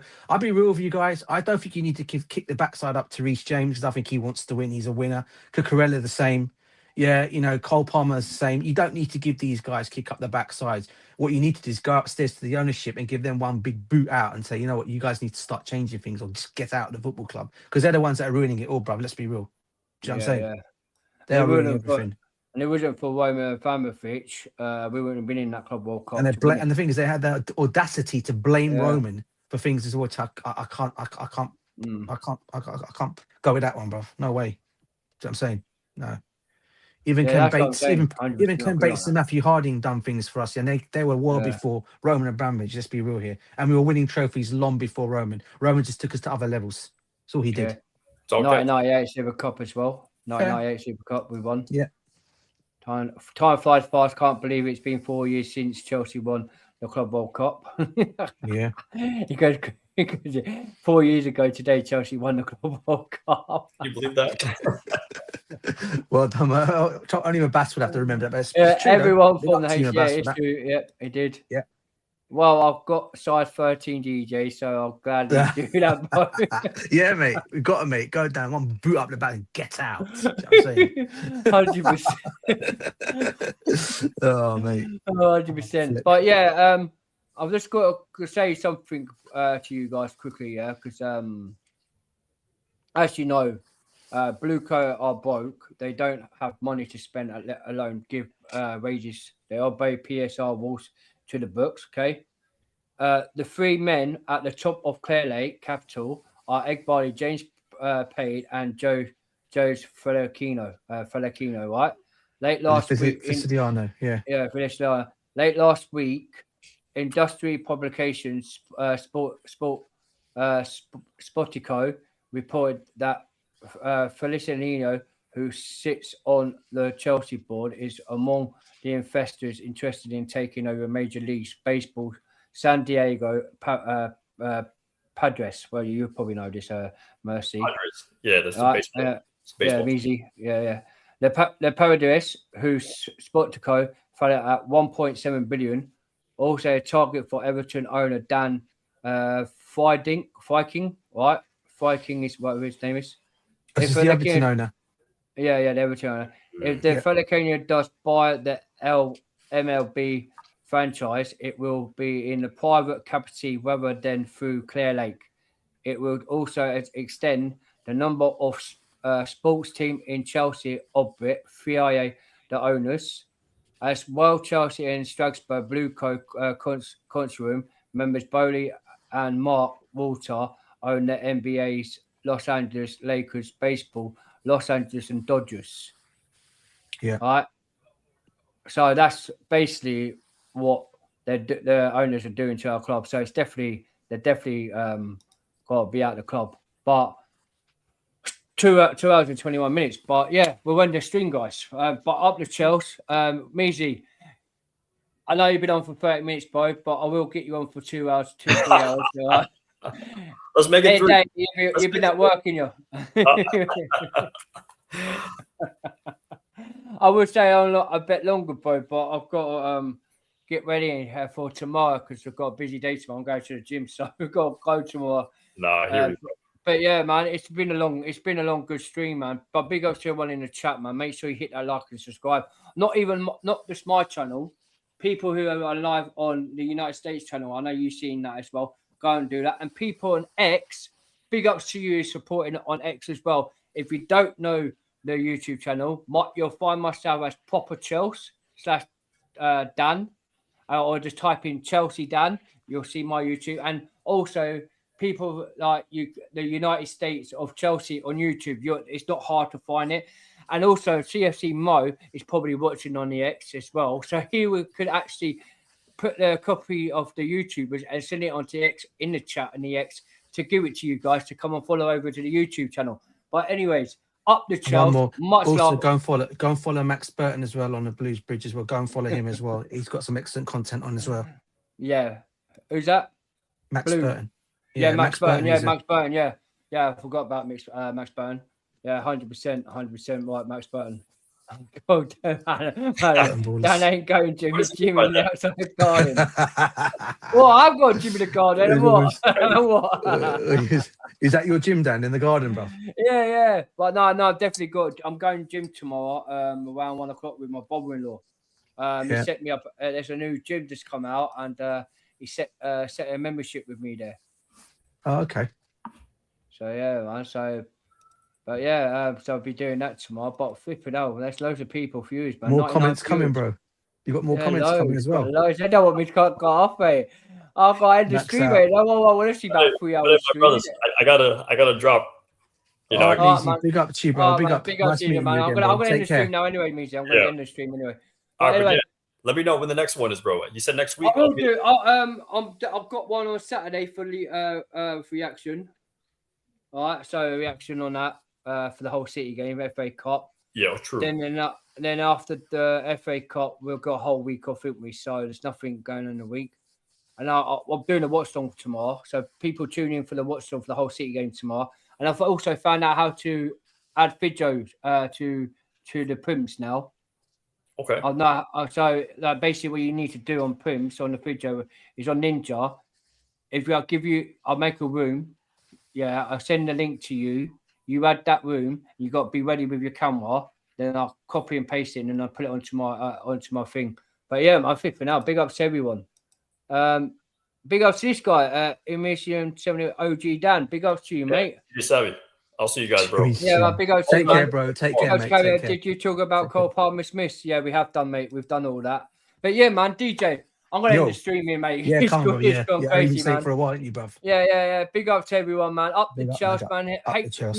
Make sure you hit the like and subscribe button, and that for myself and America, the United States of America, Chelsea as well, and also Max Burton who shout out, and Doobs on TikTok. But big up to everyone. Much love. Have a good rest of the evening. Love and peace, everyone. Take care, guys.